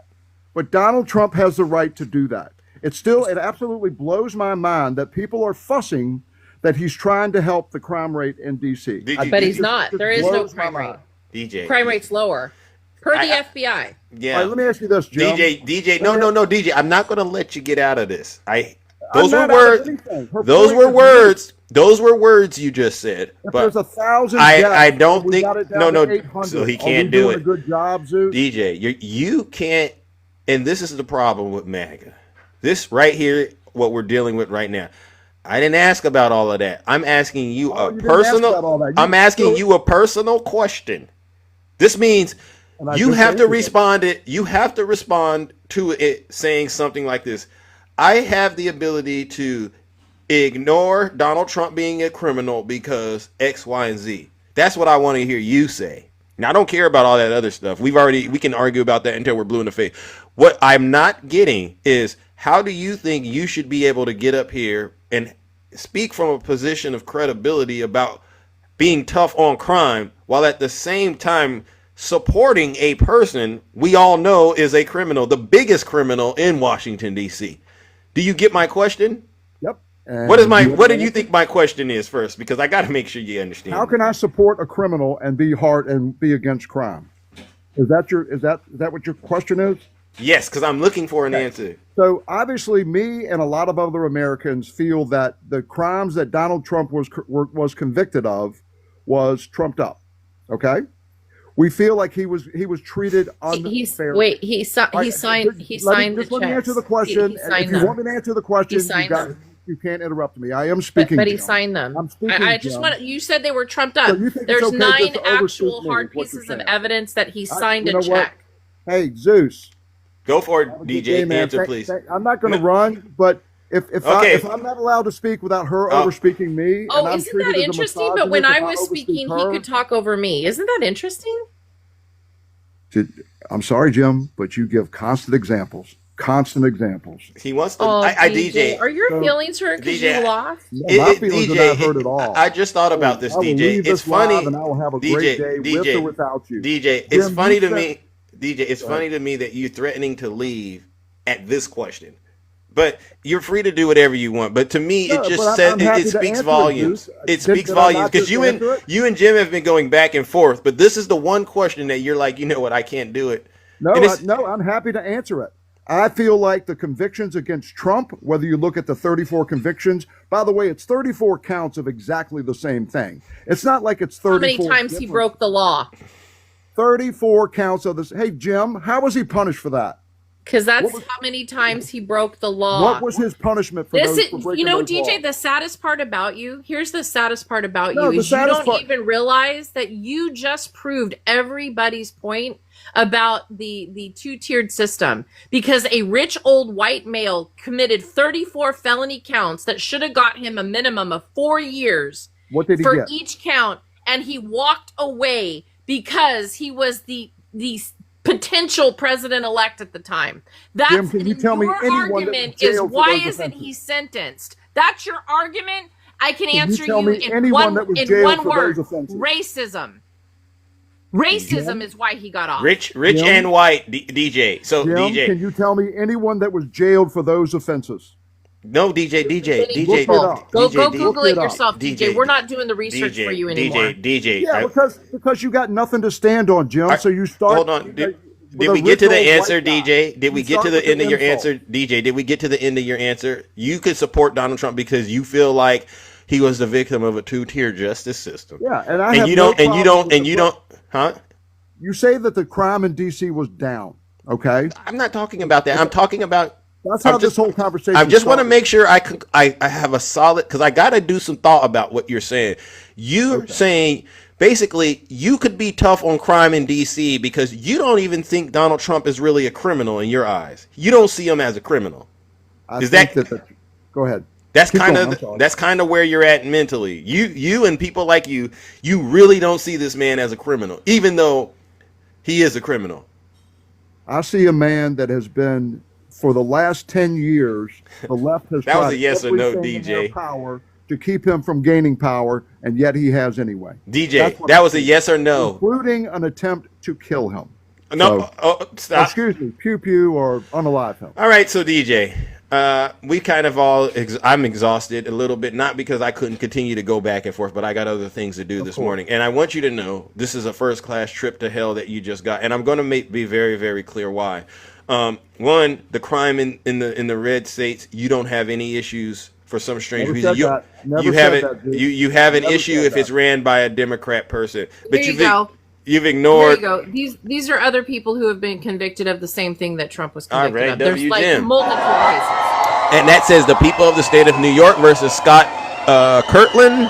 All right, and this is February of 2022. Insurance broker indicted for allegedly creating and filing fraudulent certificates of liability insurance to further a scheme to defraud.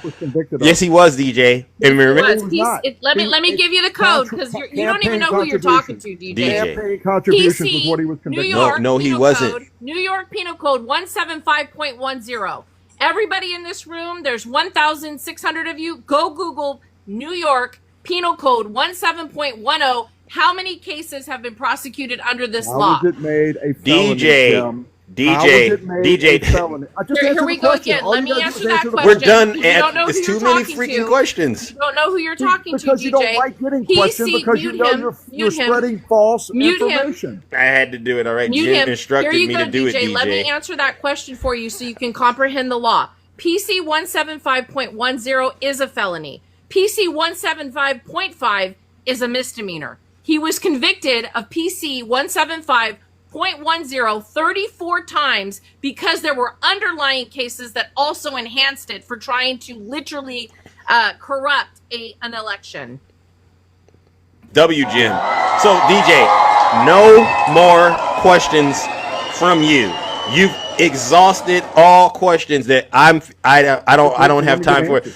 I want to just wrap the judgment up because I got to move it on. It's simple. It's simple, sir. It's simple.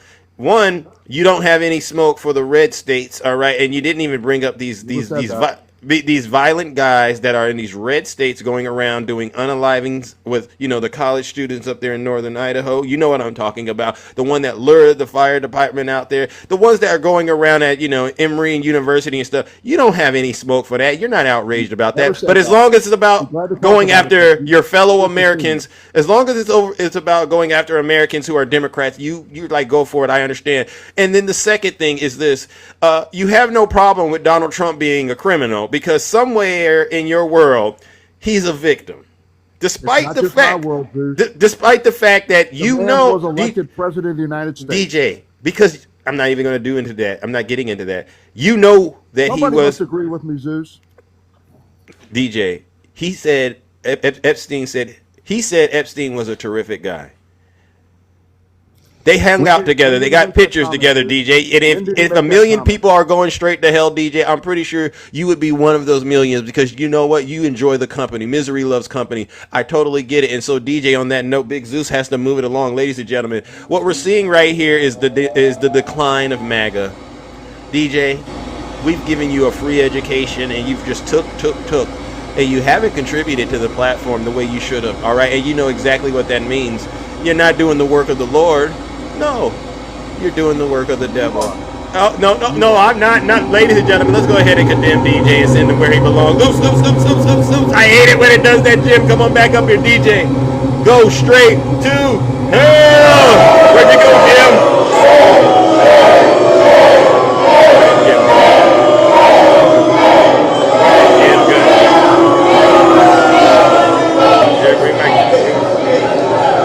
Silence!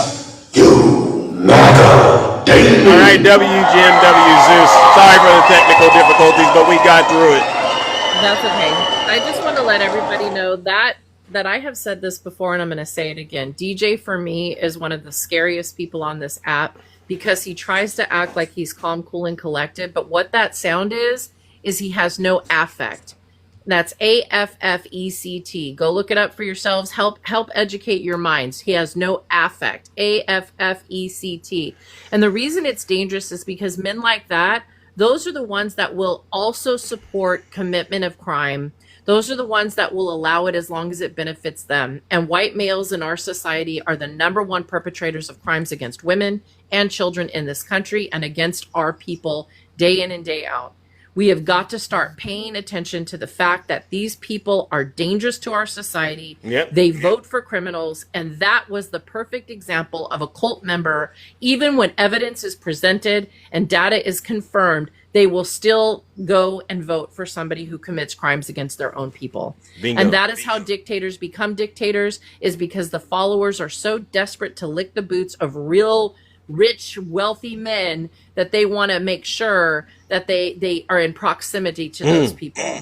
Nothing more. They're so low level, they're so low IQ that they don't even bother to do the research to protect their country. They would rather protect their own monetary value. They would like to protect their own.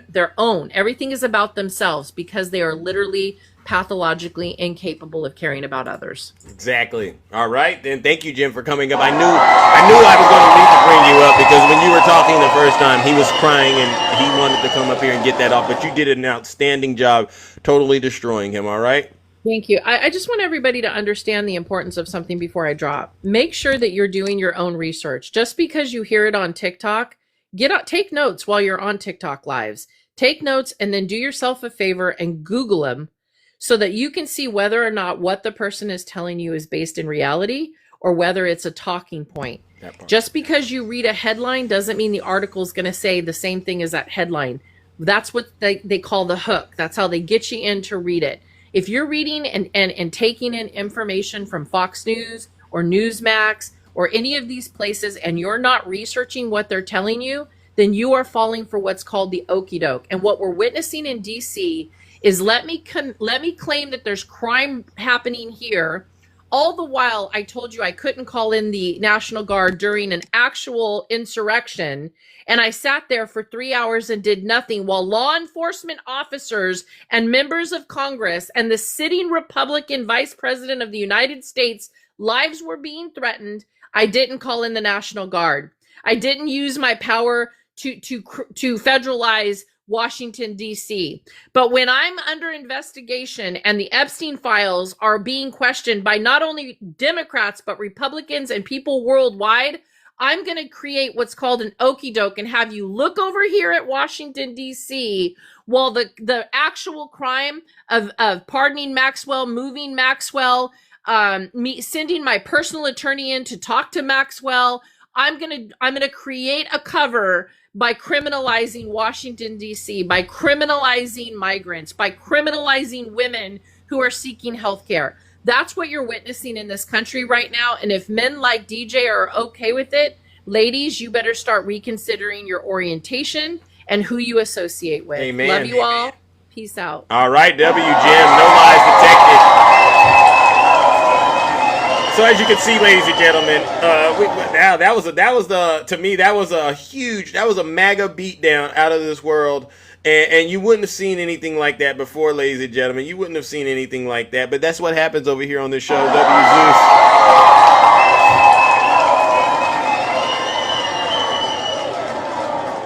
Alrighty then, let's see who we got next, ladies and gentlemen. Let's see who we got next. Oh my goodness, ladies and gentlemen, who do we have next? Oh my goodness, ladies and gentlemen, who do we got next, ladies and gentlemen? Well, we're going to start with Cosmo. Good morning. What's going on? How can I help you? Hey, good morning. How are you? I'm doing all right. How can I help you? Yeah, man, I was just listening to your last guest, and I was just like, wow, she's really off the rails. She's amazing, isn't she? Jim, she's awesome. Yeah, she told the truth, and I would argue she left no meat on the bone, so to speak. But I get it. Perhaps you support Donald Trump. Absolutely. Oh, here's the flaw in your last guest, which I'm sure you agree with. She told women to change their orientation. Yeah, but you didn't understand what she meant, and you took it the wrong way. Perhaps, maybe that's what it is. The wrong way. Yeah, and again, it's really not. Yeah, because I don't get how you got offended about that. How did that make you feel, honestly, bro? When she said that. If you have a straight daughter, would you want some female ranting on the internet saying things like that? Go change your orientation. But did you hear my question? I asked you a question first. I said, how did it make you feel? So you got to tie it to an emotion. How did it make you feel personally when you heard Jim say that? Because, I think a lot of problems going on in our society, especially with men like you, has to do with the fact that you're not able to really get in touch with yourself emotionally, right? And this is why you're having a reaction to it, because she's saying things and it's her opinion. But I'm really concerned about personally, how did it make you feel to hear a strong woman say that? Yeah. No, you're not answering. Normalize things like that. But so how did it make you feel? Could you tie it to an emotion? Because I'm trying to work with you. Okay, so let's dig deep. So you want a feeling? You want an emotional reaction from me? I don't want a reaction. If you could describe the emotion, right? There's happy, there's sad, there's angry, there's fear, there's a range of emotions we men have to be able to articulate. Because if not, what we tend to do is we get into this thing where it's like violence, and it could be verbally abusive, it could be, emotional, and I don't want to do that on the show. So, Jim spoke. The impression I got was she was a damaged person. That's not a good answer. You didn't answer that. The emotion has to be local to you. So when she said that, I felt bad for her, that she was damaged goods. So she made you feel sad. I can help you get there. Did she make you feel sad when she said that? Did it make you feel sad? Yes, I felt sad for her. Yeah. No. You can't do that, because you can't be someone else. It's you. So now that we've understood that, my feeling for her was sad. Jim, her statement made you feel sad. So it's okay for you to say that, Jim. So Jim, if you're listening, and I don't mind bringing Jim back up because she can speak for herself. Or you can tell she's damaged goods. No. I can't. Identity. I can't let you do that, because what you're doing now is what they call abuse, right? That's like verbal abuse, emotional. It's kind of you don't know Jim to even have that kind of level. I know enough. Based on what I heard. No, because, and again, I'm trying to help you get this. So she made you feel sad. Hold on. She made you personally feel sad because she said some words, and you don't agree with them, and it caused you to feel sad. So what feedback would you like to give Jim, so that she does? I think Jim should reevaluate what she's saying to 1.6 thousand people. Okay. Telling 1.6 thousand people that a woman should change their orientation because of a political view. It's just ridiculous. Okay. So would you be willing to have this conversation with Jim and not get to a place emotionally where we have to, cut you off? And would you be willing to hear Jim really explain what she meant when she said that, and possibly opening up your mind to a new way of thinking? Would you be willing to do that for us, Cosmo? Because it seems like she could reciprocate in the way you're asking me. Yes. I mean, I don't control people, but I go onto other platforms and people say things based on their abilities. And a lot of people don't have the emotional maturity that I have to let people say words and then allow myself to kind of still stay centered and say, okay, I heard what you said, and then this is my response. So Jim is Jim. You're Cosmo, all right? But I do require people to respect the platform and not do anything that's going to get it tanked, and I'll be monitoring that. But I don't want to speak, and I don't want to overstep my boundaries and say this is what Jim meant. All right. And so what I'll do is this, Cosmo, because you seem like a good sport. You seem like you're a good sport. I'm going to get Jim back up here. And Jim, I'm so sorry to demand so much of your time this morning, but let's have the conversation today because this is important. Hi, Jim. Welcome back. It's nice to see you. It's like third time's a charm. How are you? Busy Saturday. Yeah, it's great. Yeah. Hey, you know what I find ironic is a man just came up who I've never encountered, who wanted to attack me on a level that he doesn't have any comprehension. So, Cosmo, can you tell me the definition of orientation? It's a fair question. Yeah. In the context that you asserted when you were rambling, was... Oh, I wasn't rambling. I was clear and concise. You just don't comprehend it because it's a woman speaking and you have to shut off your mind when a woman speaks. Yeah, you didn't have to say that part, Cosmo. You didn't have to say when you were rambling because you knew what you were doing. You were putting some red meat out there. You don't need to do that. We're trying to have an up-and-up conversation. Let's just skip the nonsense, Zeus, because here's the thing. Did you notice that Cosmo associated with sexual orientation. Do you know that you Really? record all your lives? Did the word sexual orientation ever come out of Jem's mouth? No, I didn't hear it. because orientation in relation to the world has multiple complexities. It literally you're means pivoting. if you are with a man who is harming you, you might want to change your physical orientation and leave said man.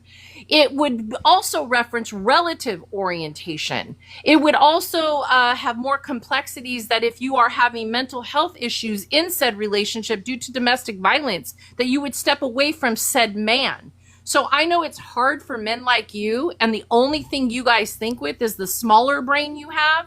And I'm starting to wonder if that ability is even possible for to think properly with either one.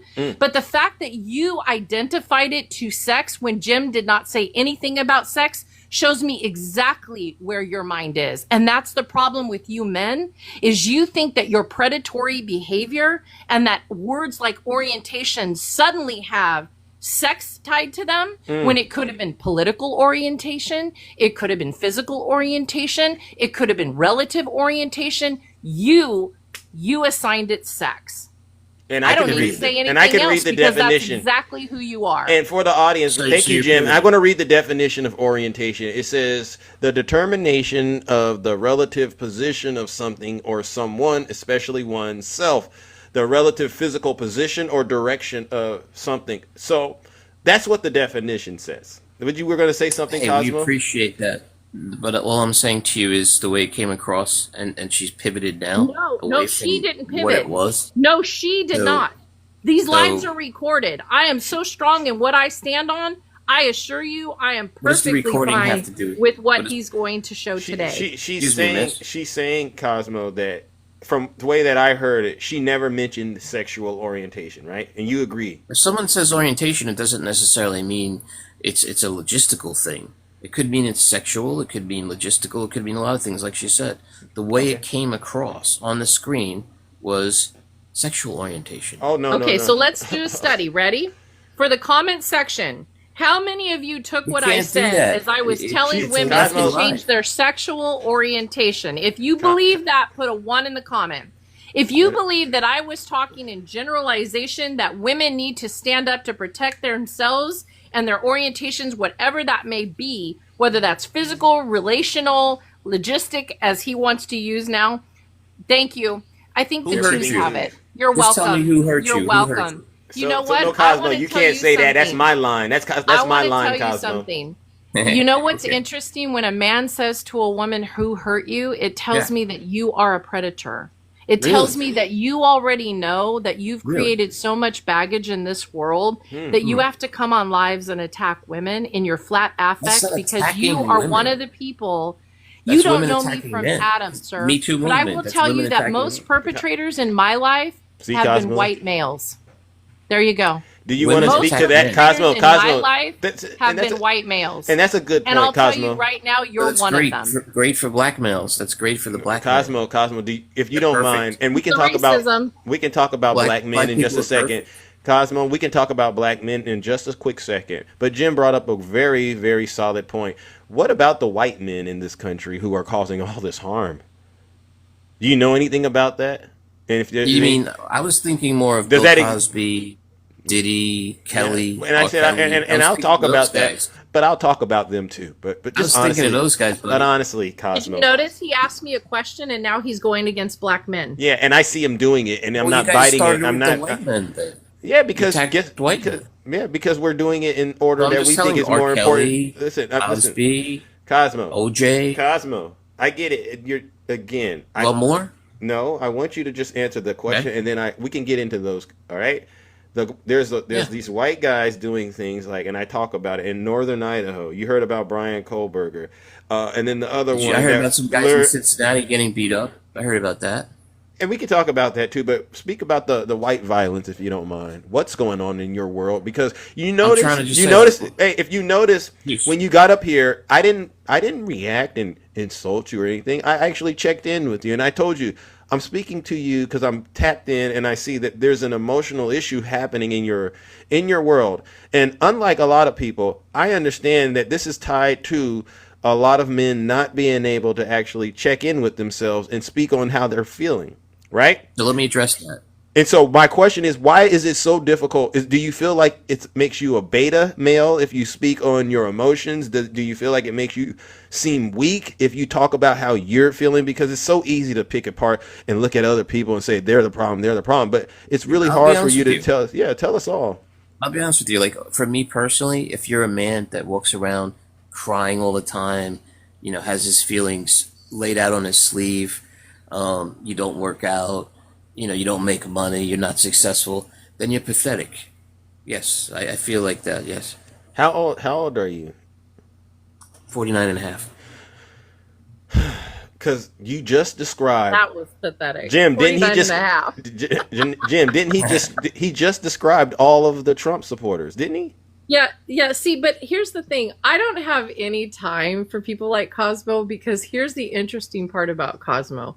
Cosmo probably has no higher education. He literally has probably had multiple relationships. He's usually the one that probably points the finger at the women in his life and says, see, you're the reason I did that. And then he sends flowers to forgive himself. You know, that's what he does. They have to come into lives and denigrate other people, including black men, and then assault women, because that's who they are. That's who they are. You guys raised the race card. They are like this. And then they support the very men who are the greatest. We didn't have to interrupt her. She's talking. Who are the greatest perpetrators of crime in this country. Don't believe me. Look up the research that the number one person who creates the most heinous crimes in the United States of America are white males. Yeah. That's because there's more white males by population and per capita. That's not the only reason. That's because they literally commit the most heinous crimes, the most mass shootings, the most serial killings, the most rapists. She's talking. I said it. Break it all down. Is it acceptable, Cosmo? Is it acceptable? I mean, I don't need to get into the nitty gritty. Is that acceptable numbers for you? And yeah, you're right, Julie. It is sick. Cosmo hates his mother.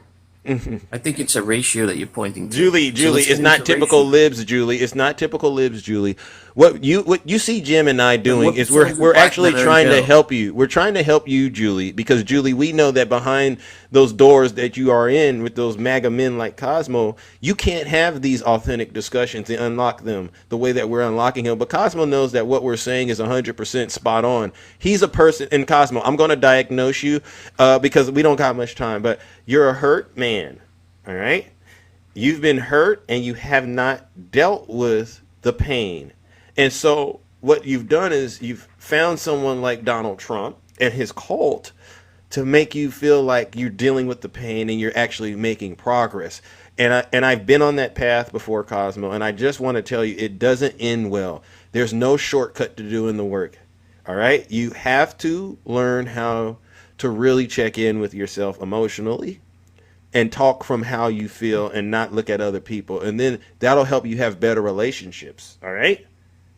Did I bring in the race card? And here's a statistic I want to leave Cosmo with. Bring in the race card? Here's a statistic I want to leave Cosmo with. Do you know that the Boy Scouts of America literally have, and these are only the people who have come forward, over 840,000 children who have come forward to say that they were perpetrated against by the Boy Scouts of America leaders. Those are only the ones that have come forward. So let's be very clear. I'm speaking. Oprah Winfrey. She's trying to, clear that men like this is part of the practice. Men like Cosmo want to point the finger at others, just like Trump does. Let's look at migrants. Let's look at LGBTQIA. Let's look at women. Let's look at everybody but ourselves and hold those people accountable for crimes, but never hold the people accountable at the highest echelon that are literal convicted felons who have to have people sign NDAs because they've harmed their wives and their children and their mistresses. Right. Let's have them point in the other direction. But I want everybody to go Google this information that 840,000 young Boy Scouts of America have come forward to say that they were perpetrated against by their Boy Scout leaders. Wow. And many of those Boy Scout leaders are these rich white males in the top echelons of corporations that literally go looking for young boys in the Boy Scouts of America. And let's not regress and forget about the Girl Scouts of America or the Catholic Church or the Baptist Church. Cosmo? Let's be very real about who the real perpetrators are in this I'm helping country, you. because it certainly is not LGBTQIA. It is not women, and it is not. So It is. It Thank is you. not. That community. That's W Jim. So Cosmo and Cosmo. Cosmo, I'm going to do something, and I'm going to get in trouble. But Cosmo, I'm going to do something I wouldn't normally do. I'm gonna offer you the opportunity to have an opportunity to keep checking in with Big Zeus. I think there's hope for you. And what Jim and I have done today, it's going against the grain, but I think you possibly you could be reached. Well, because you're in the first stage of this process, right? And so it's really important that you listen. First stage is shut the fuck up. No, is that the first stage? So we've been very respectful to you, and then you're going to disrespect the platform. You're going to disrespect the platform by cursing. Respectful. Yeah, have we called you any names? Victimization of the white male on the panel in the wild. Yeah. Make sure you look at that, because this is a white man who came up on an app after I dropped and decided to attack me verbally, not expecting me to respond. You not only got annihilated, sir, are gonna have to deal you with need that. to drop yourself into the lake of fire. Cosmo, you can come back, bro, but you use profanity, bro, and you're gonna get me in trouble with my mom. She sees me out here trying real hard to be respectful, but you just said that. And Jim has been so pleasant with you. And I know Jim was being nice, because I know Jim could get deeper. But we're all being respectful, but you just went that far. And so, bro, I got no other choice but to do it. Ladies and gentlemen, Cosmo just got our first class trip straight to hell.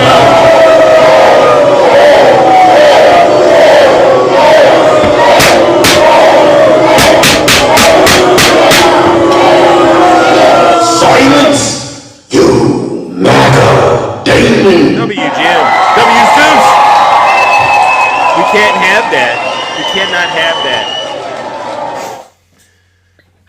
So for everybody who doesn't know Jim, let me tell you what my background is. My background has a bachelor's degree in criminal justice administration, and my master's degree is in mental health with a specialty in post-traumatic stress disorder for law enforcement and military personnel.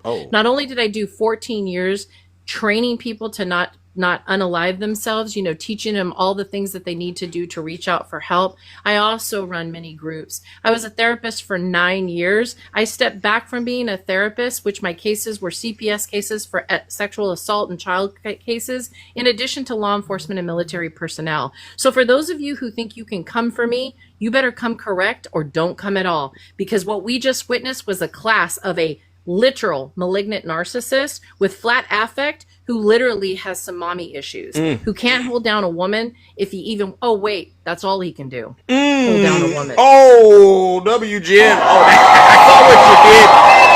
I saw how you did that. And then you flipped it like that. That's clever. W Jim, ladies and gentlemen. Wow. I don't know what you've done today. I got up here and we're really trying to just talk about what Donald Trump said to Russia. But you've triggered these MAGA men. I don't know what you've done, but I guess that's what we have to do on days like this. All right, I really do appreciate it. All right, W Jim. Cosmo, come on back after you calm down. All right, I mean, you got to be able to have these conversations and be more mature. All right, and maybe you should check in with DJ. All right, W Jim. Maybe you should check in with DJ Cosmo. He's a little further in the rehabilitation program, DJ. He hasn't arrived yet, but you should start with him. Drop me. Okay, all right, I got you. All right, ladies and gentlemen, listen. Wow, oh my goodness, ladies and gentlemen, wow. Woo! All right, look at the time, my goodness. All right, look at this. Look at the cat drug in. Osa, welcome back. What brings you to the kingdom? It's unusual to see you. Well, you run a very interesting panel, so I thought to myself, well, why not come up? Why not just maybe talk things out a little bit? Okay, is there anything you would like to, I guess, get straightened out, perhaps, and or get off of your chest, so to speak? I'm curious because last time we checked in, you were still supporting the orange felon. And I was concerned because I said, I don't know how a person like you could get to a place like that. You seem like a really nice brother, but somewhere along the line, if we could go back in time during the Civil War, I feel like you would be in the South advocating for more slavery because you think your freedom is somehow going to be obtained through it, right? Wrong. Oh, okay. So you're repenting, and now you want to, acknowledge that you should stop supporting this guy. So this is what I'll say. Okay, now, just because I vote for Trump, it does not mean that there's tacit approval of everything that he says or does. Because remember, we live in a two-party system, which means that we are limited in the options to choose from. If there was a third or fourth or fifth party, I think that would be even better because it's really difficult to really move things forward because of this bipartisan system. Now, having said that, we're limited in the options that we have. Like I told people before, I voted Democrat for a very long time. This was the first time that I ever voted Republican because I felt as if this was the best option that was available. That's why I did what I did. I didn't. You're the second. Oh, I'm sorry. Go ahead. You're the second man that's got up here and said I felt. And I would argue that you're one of these people that believe that it should be facts over feelings. Yes. Especially if we get into relationships, because we've had relationships conversations. And so I'm just curious, do you think it's good to be led by feeling? I do not think that it's good to be led by feelings. No, I do not. So, but you just acknowledged you voted for Trump because the way you felt. But remember, it wasn't just that. There were a lot of other things that I took into consideration when I made my decision to vote for Donald Trump. What else? Because look at what's going on now, and then I'm just going to ask you, was it worth it? But go ahead. Okay. So there are a lot of things that I looked at. So number one, I looked at the African American community because, again, there was a lot that I really looked into in terms of making my decision. I looked at a lot of neighborhoods that are economically disenfranchised. I looked at the prison to school to prison pipeline. I looked at all of these things, and then I tried to juxtapose that and compare that to Democratic policies within the last 60 years. Mm-hmm. And I said, okay, if the Democratic Party has benefited the African American community, well, why are there still issues within the African American community? So it caused me to really have a reflection moment and think and say, well, we've been supporting the Democratic Party and it seems like there hasn't been any traction. So I said, okay, I'm going to try a different approach. I'm going to try my hat with the Republicans because I never voted Republican before. And I said, let me give them a chance to see whether or not their parties probably will be maybe for our best interest or not. Now, I can't say that I'm a staunch Republican supporter. I can't tell you that I agree with everything the Republican Party does. But so far, in terms of me just voting for the Republican or the Democratic Party, it seems like I haven't really seen much of the benefits. Got it.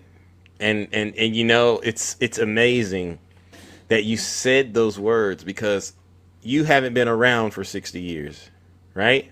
I've been around for almost 40 years, but again, so history. I mean, so it's all about, as far as I'm concerned, perspective, right? And an example I can give you is like, this generation, that's coming up right now. They don't know what life was like without the internet, right? But you do, right? Right? Are you listening? I am listening. Okay. I study. No. But you can read a book, but living it is completely different. So a person growing up that's post-internet, right? Their outlook on things in America and what's happening in the world would be way different than somebody who grew up before the internet, right?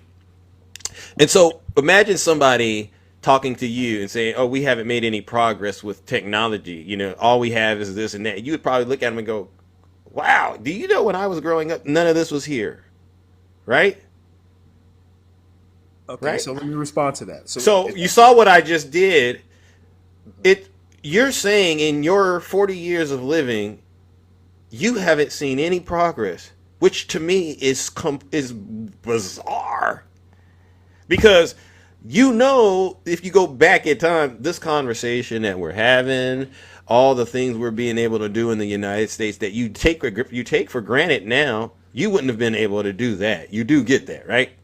So, Okay. so the idea that there's no progress doesn't really make sense from the way that I see it, especially if you're into interracial dating and stuff like that. I don't know if you're into that, but that stuff would be, or same-sex marriage, that stuff would be definitely stuff you wouldn't be able to do. Getting access to health care, being able to drive. So it's just to me so funny when I hear brothers out here, brothers and sisters, blagger, oh, the Democrat hasn't done anything for me. And I'm going, based on what? What do you want them to do? Bust in the door, get some Charmin toilet tissue and wipe your behind? That ain't going to happen. So then the other question is, what have the Republicans done for you? I mean, so that's how I see it. I think your perspective, actually, I know your perspective is off. And it's because you haven't really taken into account all the freedoms that you currently have and been grateful for all the things that Democrats have done to help you get those. It's almost like you believe that you've crossed over and became white. No, first of all, you think you're white, and that's what it seems like to Big Zeus. Nah, listen. I know very much I'm black, and this is an argument I've heard before. I'm very proud of who I am. I'm not trying to be anything else other than what I am. But then also, here's another thing. Here's another issue that I have with the Democratic Party. The other issue that I have. But you didn't run to respond to what I said.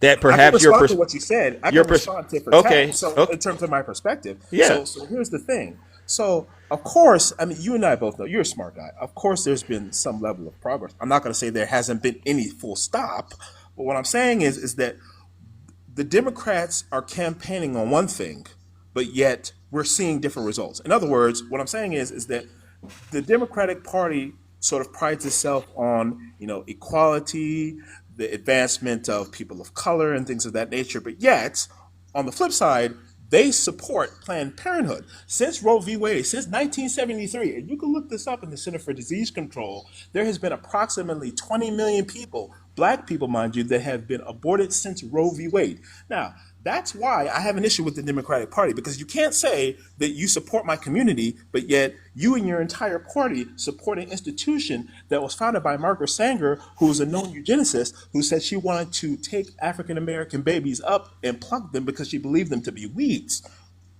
That's why I have an issue with supporting the party. This is in all fairness. Now, I'm not going to say, and I'm going to finish it by saying this, I'm not going to say that Democrats haven't done some good things. Obviously, you have some Democratic politicians that were key in terms of the civil rights era and the civil rights movement and all that other stuff. I'm not going to say they didn't do some good things, but it's like you have to do a cost-benefit analysis and say if the argument is, okay, on the one hand, you did some good things, but yet 20 million of my people aren't born, then, I can't support that. I can't do it. Got it. So, I'm going to say this. It's so funny that you care about children, right? Is that kind of the angle, Elsa? You doing, yes. You're, okay. Yes. But the party that you're in doesn't. How do you know what I mean? And I can give you a lot of examples. Elaborate. I'll listen. I'll hear you. All right. So right now they've cut food benefits from children, right? So that's going to plunge black people, especially black women that got kids, into poverty, which could also then turn around into basically putting them in a situation where they're going to be involved with a life of crime. So that means there's going to be mass incarceration. If you haven't paid attention, the Republican Party now, they've invested in prisons all over this country. They said they're going after the illegals, but you and I both understand it ain't just going to be people in here that are, quote, illegal. It's going to be a lot of black folks in there. You see what they're doing right now in D.C., going after the black communities and the people of color. They've cut funding for research tied to actually helping black children, all right? I mean, this is research that could help them with, whatever diseases or illnesses that they may have. The way that they've targeted women of color, especially you talked about Planned Parenthood. Well, a lot of the issues around that, and I don't want to speak for women, it's tied to women in their health. And it's just, to me, then we get to the Epstein files. The party that you're in is pro P3DO. Do you understand what I'm saying? So it's to me a total contradiction. It's totally being conflicted. And then you said you did a cost benefit analysis. Do you have the spreadsheet of how that worked out? I would love to see the numbers, because one of the things that I've learned is you got to check the way that people are calculating information and their data. Do you have that on you? What spreadsheet and what sources of data did you use when you did your cost benefit analysis? Yeah. Do you have it on you? Just show me that I can look at the data myself. So I can give it to you. This is off the top of my head. So No. I just kind of want to know where you gathered the data, and then what did you do with it? Okay, where did I gather it from? Yeah. So all of this that I'm giving to you, this is all from the federal government. Okay, I've heard that before. This is all. So when I bring out the 20 million babies aborted since Roe v. Wade, this is from the Center of Disease Control.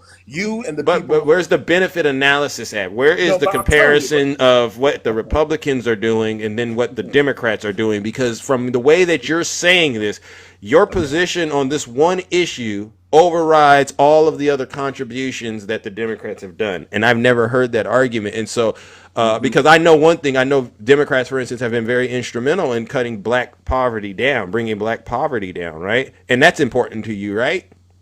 Absolutely. Okay. And so I want to see the cost-benefit analysis, all right? And especially right after the Civil Rights Act was passed, that's when it dropped the most. And you weren't alive when that happened.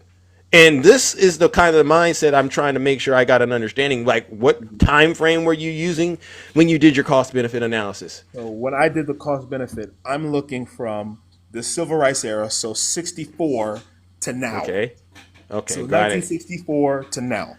So and then what inputs did you use besides Planned Parenthood? What else?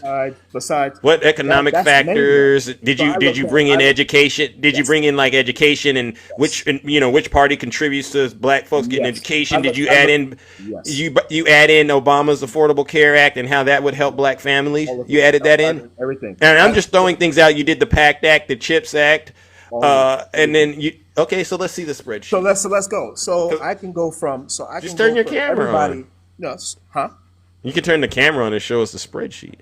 I'm at work right now, but I mean I could. That's where it should be. This is off the top, but hold on, just let me land here. So I looked at everybody from both parties from 1964 to now that has contributed in some way, shape, or form to the advancement of civil rights. I also looked at the poverty rate from then to now. I looked at the education rate in the African American community from then to now. I looked at also the spending power from then to now. I also looked at a lot of the representation in terms of black mayors. You're talking about doctors, lawyers, attorneys, engineers, all of that. I looked at the job sector as well in terms of the representation. Like, for example, you have in terms of African American representation within corporate America, most of them are represented within health. Right, we're overrepresented actually. You're talking about health, a lot of the public and private sector. You're talking about retail. You're talking about words. There's a lot of words. That's a lot of words, Osa. But you're not giving me. I almost started falling asleep when you said that.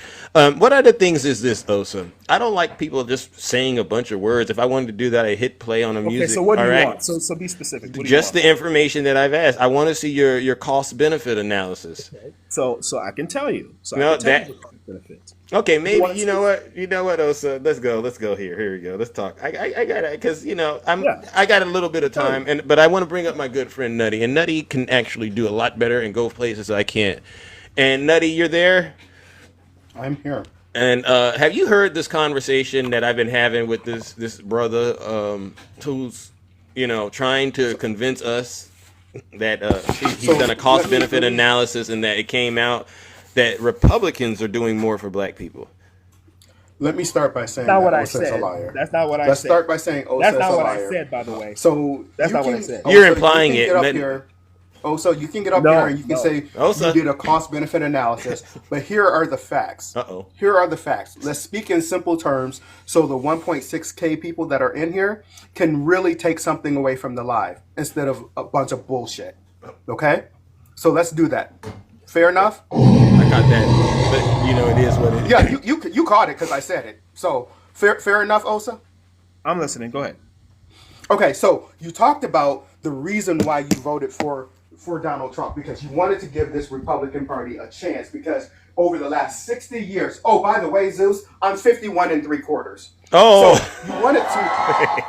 you wanted to see what the Republicans were going to do.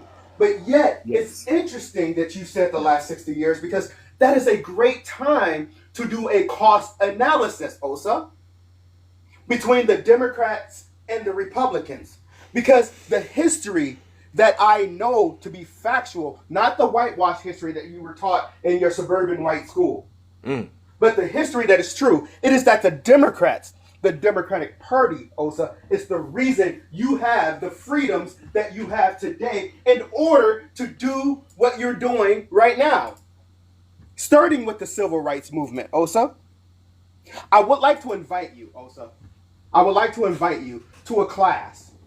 Are you interested in learning? Because you seem like you like learning. Is that a fair analysis? I'm listening. Like I said, I'll give people the benefit of the doubt. No, Osa, this is a conversation. This is a conversation. That means we have to speak together. So I'm listening. I won't interrupt you. I'm listening.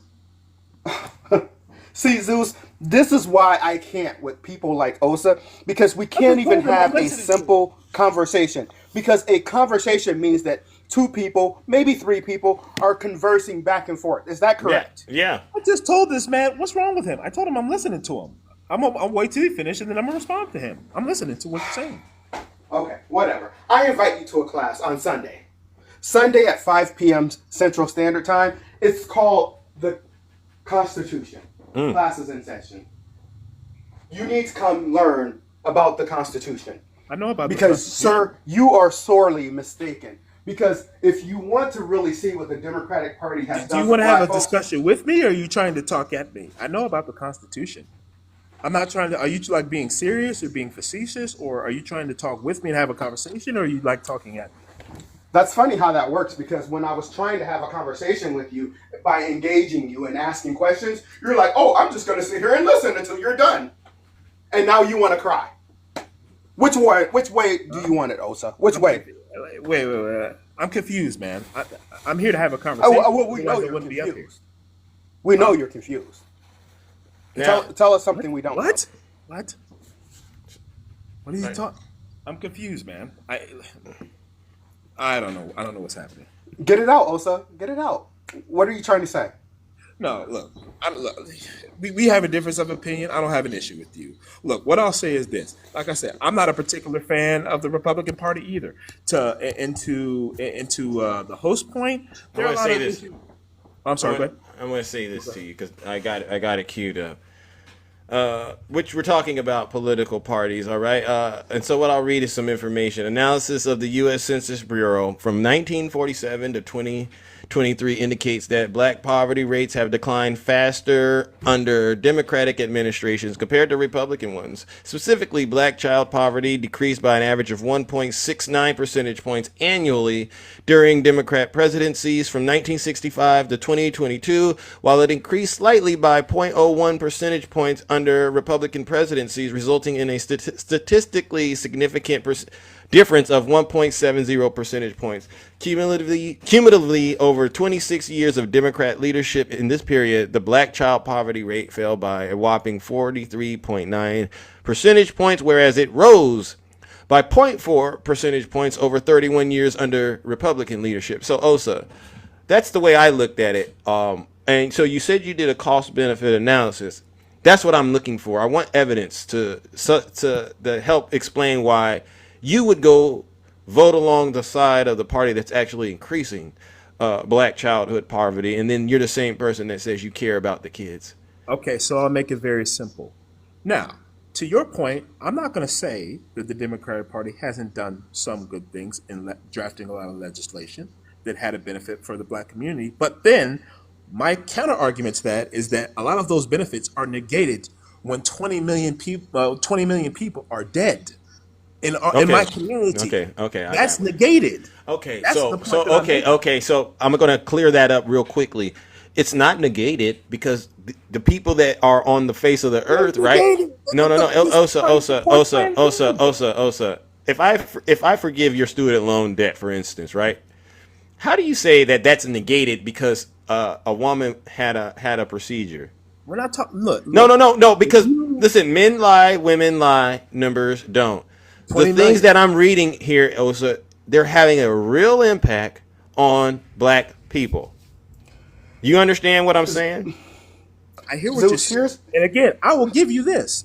there's been some progress, of course. I'm not going to disagree with it, but it's negated when this exact same party that's responsible for some of this progress that you're speaking of also supports Planned Parenthood, which led to 20 million black children dead. When? Wait. So where's he getting this 20 million number? Where are you getting that from? Center for Disease Control. Over what period of time? Since 1973. Okay, hold to on. now. Oh, hold on. He's talking about the year that I want, because we know that Roe was set in motion in 1973. Roe versus Wade, 1973. But here's the deal, Osa. Wusa. You want to get up in this live and you want to talk about the reason why you voted for this is because 20 million babies, blah, blah, blah, whatever. So tell us the truth. Tell us the only reason that you voted for Donald Trump and the only reason you voted for a Republican is because the Democratic platform supports abortion. Just come out and say that, Osa, because you're more genuine when you just come out and say it that way. Because all this BS you're feeding us right now, no one's buying it but your wife. Well, I already said what I said. I don't have to use any hidden speeches or anything like that. I said what I said. You are using hidden speech, sir, because you didn't do a cost analysis. You want to come up here and you want to sound educated, but you sound dumb as fuck. Because to the host point, I mean, yes, of course, there's been some benefit and progress for the African Americans. There's been a lot, of course, a lot of Democrats were instrumental in that. That is very true what he said. But then again, Osa, how do you qualify? So Osa, how do you? Oh, go for it, Nettie, because I got more questions. How do you qualify your 20 million number based on the over 100 million throughout the same 51 year period, close to 52 year period of lives that have been changed specifically in the black community from Democratic policies, Osa? Because I can tell you, Osa, especially in the 1980s, where we saw Ronald Reagan unleash the war on shrugs, and the federal government literally put shrugs in our communities. I agree with you. Republican administration. Agree. You're not wrong on that. I agree with that. Like I said, you think I'm this super fan for Republicans. I'm not either. But you're causing harm, Osa. You're causing harm to the black community at the end of the day, because the overall impact of what you're doing is actually causing more harm to the black community than you think it is. Yeah. And so the numbers I get, okay, so it says around 66 million ABs happened during this window of time. 40% blacks, and then the rest 60% are others. So what do you say about that then? All right. So it's not just limited to, I mean, it seems like this is actually impacting all women. And so to make that the issue is kind of, to me, a moot point. And then the second thing is, who are you to, I guess, tell people how they should deal with their health and their reproductive needs? Are you one of those guys out here that think that you have the right to tell somebody how to regulate their body? Because women don't get pregnant by themselves, right? You know, men play a role in this. Sure. So what do you get what I mean? So you got a bunch of guys going out here just planting seed irresponsibly, reckless, possibly. There's other circumstances where you might need to actually have the procedure in order to save the woman's life. So I don't really think the number actually tells the story you're telling, right? Hey, Zeus, isn't it funny how we are always the common denominator in all of this BS? Yeah. We're always the common denominator. Yeah. And and someone put in there grape, and that could be a reason, and then that could be happening to a lot of black women now that I think about it, Osa. And so I'm one of these people, Osa, that I do believe like it's their body and their choice, honestly. Don't you? You believe in No. Did you answer my question? Do you believe that a person should have autonomy over their body? Yes or no? Because if not, then what I would like to do is say, I'm taking over yours and I got some stuff I need you to do with it. Okay, so I'll answer that question. The question you asked was that, do I believe in a woman's bodily autonomy? Is that right? That's not. No. Do you believe a person should be able to have control over their body? It's simple.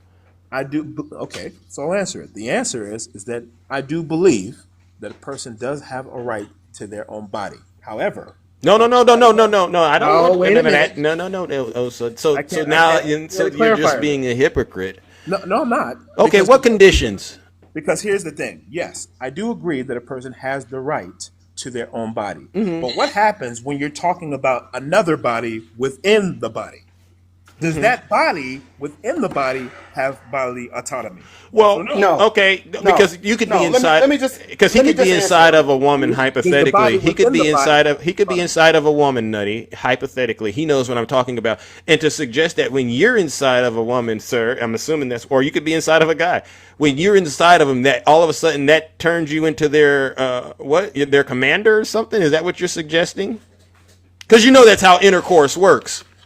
But see, but are No. I'm using your logic. That's how intercourse works. Oh, so when you're having, if you ever had it, right? If you're doing that, do you say, now I control you because I'm in you? So you want to rephrase it or something? Because that's where I went with it. Well, look, that's not the same thing. Okay. Oh, so you're not inside of them? That's the same. It's not the same thing all of a But sudden? you're talking about intercourse. We're not talking about intercourse. We're talking Sometimes about it could be inside, but sometimes people do it and it's not welcome. It could be considered grape. Grape. Then that's a whole different. That's a whole different conversation. No, but so rephrase your statement then, because you just can't say it like that. Oh, when you're inside, it's another body and I can control it. No. No. I didn't say that though. I didn't say that. I'm talking about the development of a human being, a fetus within a mother's womb.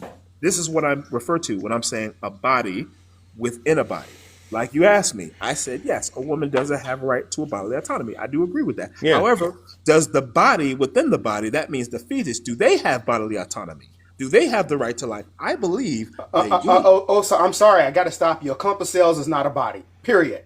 And Osa, I've heard you say previously that you're a Christian, correct? I am a Christian. Yes. Okay. So when does life begin? Let's just cut to the chase. Yes. When does life I begin? believe life begins at conception. Science proves Well, that. that's not biblical. Life That's begins not. That's not No. biblically correct. No. That's not biblically correct, Go Osa. ahead. If you're going to be a Christian, I need you to know Scripture. When does life begin according to Genesis? Life begins at conception. I just answered you, my friend. Osa, according to Genesis in the Scriptures, when does life begin?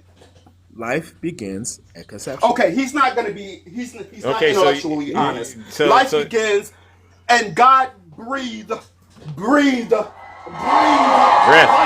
into Adam. Or- Is that true, Osa? He breathed. He's talking about the No. period- Osa, is it true that God has to breathe and give life? He's So talking life about begins- Because theoretically, Osa, you can have all the organs in a person and the person still be unalive. You see that happening every day. Just because you got all the organs doesn't mean you're alive. It's something else that has to happen. It has to happen, all right? And so we don't buy this because just because you get pregnant doesn't necessarily mean the pregnancy will go full term, right?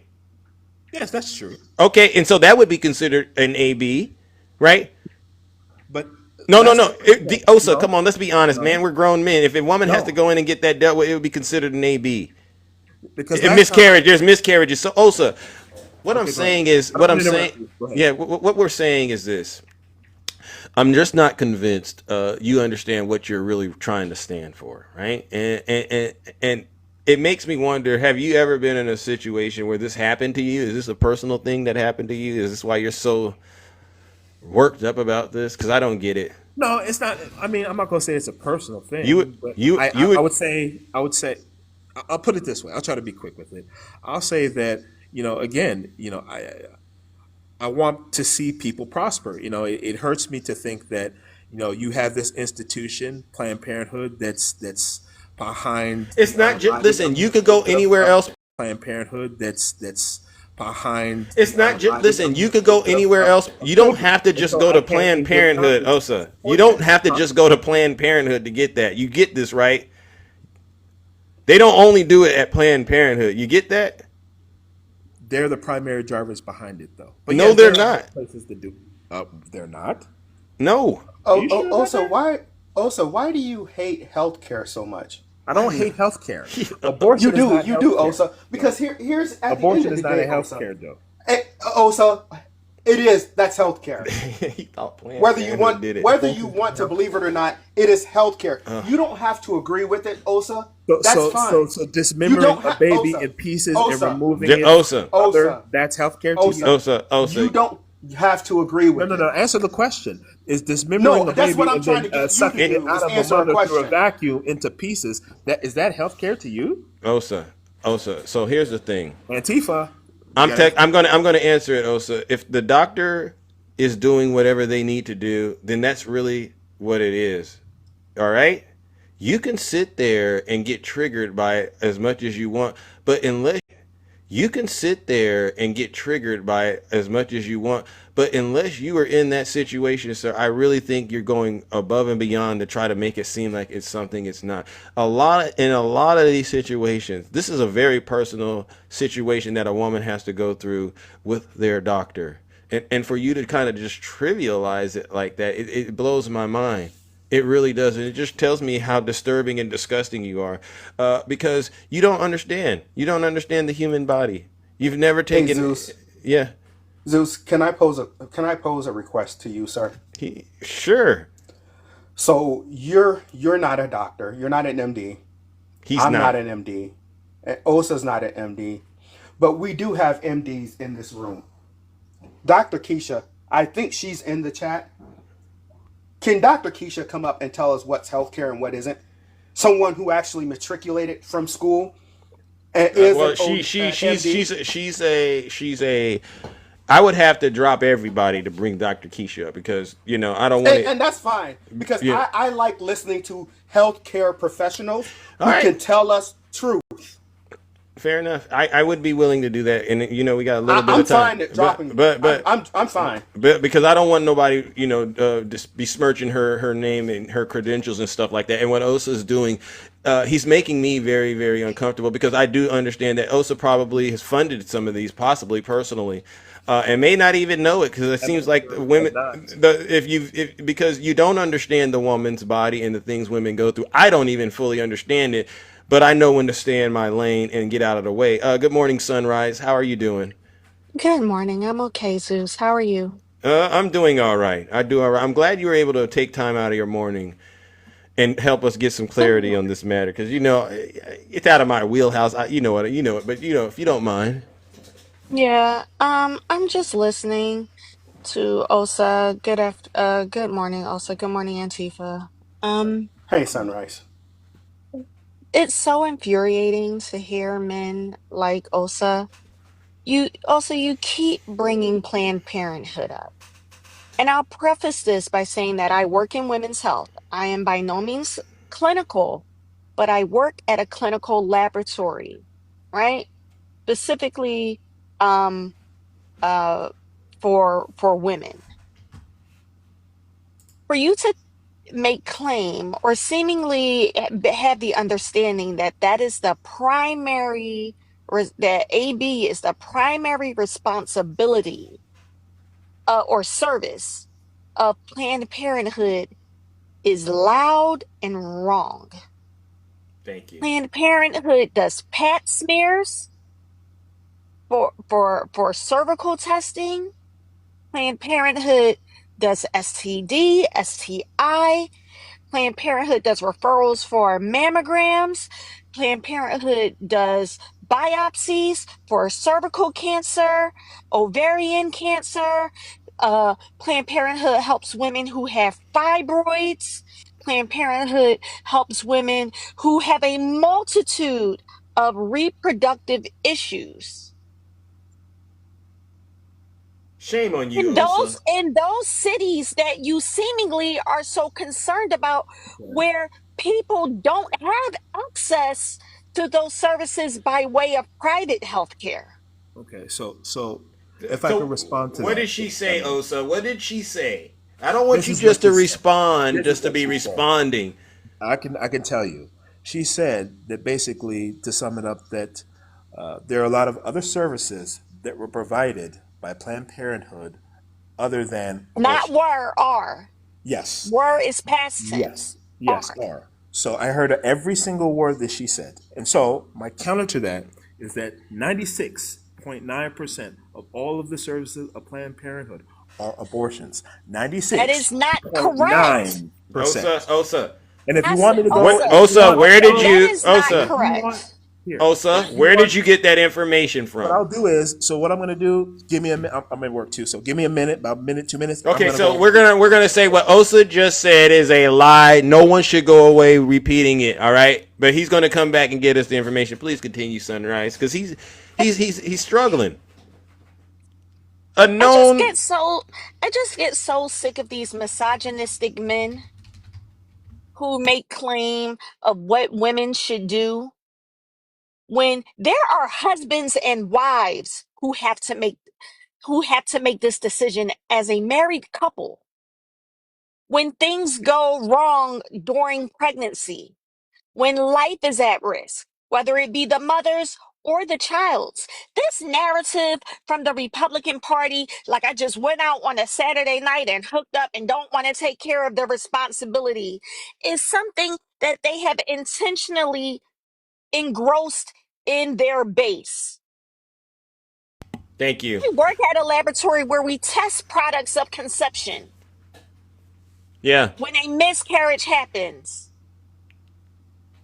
Go ahead. Thank you. And I got the numbers over here too, Osa. So what do you got? Because I'm looking at what does this say? I can't hear you, Osa. You hear me? I'm sorry. You hear me? Yeah. So this is abortion and non-abortion services. So I'm going to read really, really quickly. Abortion and non-abortion services changes from last year. Planned Parenthood services lags behind the rest of the information in the report in 2023 and 2024. Planned Parenthood performed a record 402,230 abortions. In 2022 and 2023, an increase in over 9,500. Yeah. This 2% increase from the Yeah, but previous. Osa, you said 96% of their services are ABs. Yes. In 2022, 2023, 96.9% of the time, women seeking help related to their pregnancy and Planned Parenthood were sold an abortion rather than given prenatal care provided for a miscarriage or help to make an adoption plan. So 96%. So hey, stop right there. Stop right there. Right here. Stop right there. Read it again. What's that? Wait, no, Zeus. What is the source? The source is because no.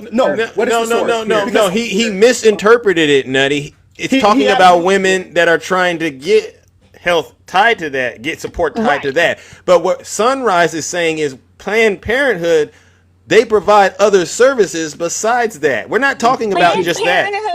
Planned Parenthood, the entity of itself. Wow. It's for families. And let me read it to you. You're acting like it's their primary service also when it's not. So I got the number, Sunrise. All right. So 54.6% of their total services are for STI testing and treatment.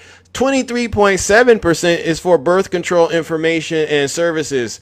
4.5% is for cancer screening and prevention. 4.3% is for AB, and then 1% is for other services. Or so. He ran, Zeus. He ran, Zeus. He did run, didn't he? And also, Dr. Keisha, who is a pathologist, but who's a pathologist, there you go. says that Planned Parenthood accounts for about 35% of all abortions in the United States. Wow. So thank you, Dr. Keisha. And thank you, Dr. Keisha. It's so infuriating when you have men like this spewing information about women's health and they're not women. Wouldn't they want the woman they're dating to be able to get access to stuff like this? I mean, it just shows to me how disconnected people like that really are. And you know what? We don't have time for it. So what we're going to do is warm up the lake of fire. Before you send him to hell, can I say this? And I need for this to be heard. Because this is a message for white women who like people like Osa because he's married to a white woman. This is the orientation that Jim was speaking about earlier. You might want to think about your orientation. Stay away from people like Osa. I don't care if they're black, white, Asian, or Hispanic because he's dangerous to you, to the woman. Men like Osa. Men like him. Women steer clear. They want to say, keep your legs closed. Keep your legs closed from men like him. That is who you don't need to open your legs for. They don't appreciate it. They don't value it. That is a man who likes the experience of women, but doesn't like women. Self-hate. W Sunrise. He likes the pleasure of a woman, but doesn't like women. Hear me when I tell you there's a distinct difference. He likes the And pleasure of that's a woman, wild to me. but doesn't like women. And he came from a woman, ain't that? Well, he doesn't like smart He came women, from a woman. independent women. I've never been so disappointed. I've never been so disappointed in Blaga, but this every day it gets lower with these people. Before I get out of here, unlike Osa, can I just wanted to say this in reference to DJ. In reference to DJ, DJ was correct because he brought up blue cities. But Jim, she is a consummate ignorant eater. That's not what I wanted to say, but I got to keep it clean, right? Yes. Even on Saturdays. Even on Saturdays. Yeah. But I'm in the Kansas City metro area, no secret. And it's funny because I'm in a very red state. Very red state. The state of Missouri has been under Republican control, supermajority, for the last 30 years, Zeus. Yeah. The last 30 years. Guess what? He talked about the mayors and city council. The Kansas City Police Department has not been under city rule for 100 years. Wow. It's been under the state government's rule. Wow. So Mayor Quentin Lucas, who's the mayor of Kansas City, does not have control of his own police department. It is the governor of Missouri. Wow. In fact, St. Louis, Zeus. Talk to him. St. Louis just got their autonomy. They just got their government back from the state. And what's the one thing that they have in common, Zeus? What's that? Jackson County is Kansas City. Jackson County and St. Louis counties are the two largest counties in the state. And this is going to blow your mind. Go ahead. Ready for your mind? Yeah. Don't say it. I'm going to say it. That's where your highest concentration of black people are. Wow. And the state controls. So they're failing the black people. Ain't that something? They're failing the black people, Osa. But this is who he votes State for. government. Wow. State government is failing the black people. That's it. That's all I wanted to say. Fair enough. All right. Well, listen. Thank you for letting me up. W Nutty and W Sunrise. Thank you, Zeus. You're welcome. Thank you for coming up here. Oh my gosh, ladies and gentlemen. Wow. Oh my goodness. All right. Well, listen, I thought Dr. Keisha was going to come up here, but I guess she is. And you know what that means, ladies and gentlemen. Big Zeus. We have to get up out of here. I didn't know I was going to stay on this long. Okay, there's Dr. Keisha. Good morning, Doc. How are you doing? I've been trying to eat better, by the way. You know, I've cut out the bacon. I've cut the bacon off completely. It's not an issue. All right. I've gotten rid of the bacon. Yeah, I mean, and that was a hard thing to do, but that's the easiest one. And then I've dialed it back a little on the soft drink, the soda pop. All right, and so I must say, you know, it's definitely added to my vitality a lot. You know, my vigor and my strength. You know what I mean, and they know what I mean when I say that. Yeah. Thank you for the advice, because you run a very tight operation over there. I haven't arrived to the promised land yet, you know, but I can see that it's actually having a pretty good impact on me, you know, and then the rest is up to me. Clean those vessels out. Yeah. Thank you. You're welcome. Yeah. Okay, listen, I was listening a little bit to Osa. It's just, I don't know. It's amazing with titles that people want to put titles on. Mm-hmm. They have not even received maybe the work or done the work to receive that title. And they understand the responsibility. So to call yourself a king and not understand the responsibility it holds to be a king is amazing. Yeah. Hey. But when we're talking about healthcare, it's so funny that now all of a sudden there's all these science experts, TikTok docs, TikTok lawyers, and they pulling facts out of a hat. I'm not sure. And we have missed critical thinking. Like there's a problem when you take a graph. Yeah. Scientists interpret a graph one way, and then you got somebody that didn't pay attention in school that wants to tell you what that graph means. But oops, oh, I didn't see that. So same graph, but dude, you're missing the whole point of what the graph means. and understanding numbers. Yes, the majority maybe of ABs are performed at these certain places, but the majority of ABs are actually medically induced. Yep. And then number two, 60% maybe of the services, up to 50% are STI or cancer care and all of that. And these are people that come to that don't have access to regular health care. And it's funny because while as you guys all complain about you can't see a doctor for months to years, you desecrate them and wonder why they're leaving the profession. You desecrate science and you desecrate the understanding of facts, but then you want to come in when it's necessary. And a Planned Parenthood facility could have been the place that you could have gotten the care you needed for your cancer care. Bingo. These 30 to 40-year-olds, you know what's increasing in your age? CANCER. As Gen X, it's going down because we're doing what's right. But that age group has increased in these cancers. Really? So, yeah. And I'm seeing, and when I tell y'all, I just got back from Rule. That's why today I was like, I'm really not trying to come on today. It's my rest day. I just got back from Brownsville. Okay. But the amount of cancer that I see is just ridiculous. Wow. And when I see products of conception, I think nothing about it. I don't wonder what's happening. I don't wonder what was her story. It's a product of conception. I need to make sure that it was in the right place, right, and it's not an ectopic. All of this other stuff is just ridiculous because when you set rules as somebody that's not in science, what they don't understand is when rules are set and when a doctor's in an emergency, their hands are up. So all y'all saying, well, I agree, it should be up to 8 weeks, or yeah, if it's emergency. Well, do you know what the emergency is in the rule? Do you know what constitutes what blood pressure are we looking for? What hemoglobin are we looking for? So if all of this stuff is not in there, we got to go reference that in the middle of an emergency or wait for legal to release it so Dr. Sharon can do what she's supposed to do. Wow.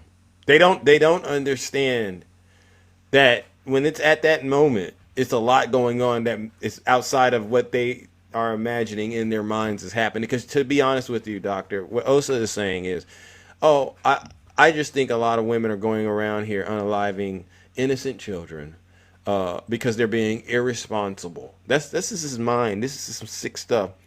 And you say to yourself, doesn't it take two to tango? It does. It really does. And we don't think about all those cases, which in some states now, those kids that are young people or even adults that are forced into something now have to deal with the consequences of it. And the man can run around and do whatever he wants to do. And that is what you were saying, Osa. That is what you were saying. And when this increases, when this increases the rates of children, because we want to have more children, you guys just got rid of the programs that are going to help them. Because where's this money? Because I guarantee you, are you going to go to all these people that you told them they need to have a child and you're going to take care of them and make sure they have food and make sure they have housing and clothing and that they're raised correctly? I wonder. Are you, Osa, are you coming out of your pocket to support all these black babies? You said you want to, the 20 million you brought up, all right, which is to me. Somebody said make men have vasectomies. But you know what's on the rise? Australia has already done a study. So I hope you guys are front and center with the new pill for men that will decrease their sperm production. I hope you guys you take that. Yeah, and we definitely need Osa to overdose on that for sure. Can we get him? Can we get him some of that? Because I don't want to see anything he's doing, getting around or getting a free ride out here from us. Because he would be the same type of person that would go, I slipped up. And she got pregnant, and then he'll go, aren't there some services you could get on? Because I don't got it. He would do that because he doesn't want to take care of his kids. And then, he said he has a plan for the 20 million he was saving. Do you believe that, Dr. Keisha? Do you believe this black man out here got all the money in the world to take care of these kids? What kind of man is that? I don't know, but he's working for the man, and he shouldn't even be on the phone right now. If you're working for the man, and you can't even be on the telephone. That part. And so I'm just going to wrap it up and say he's probably out here just trying to get a date and trying to act like he's a responsible man. But we know. He's a hotep. That's why he's cool.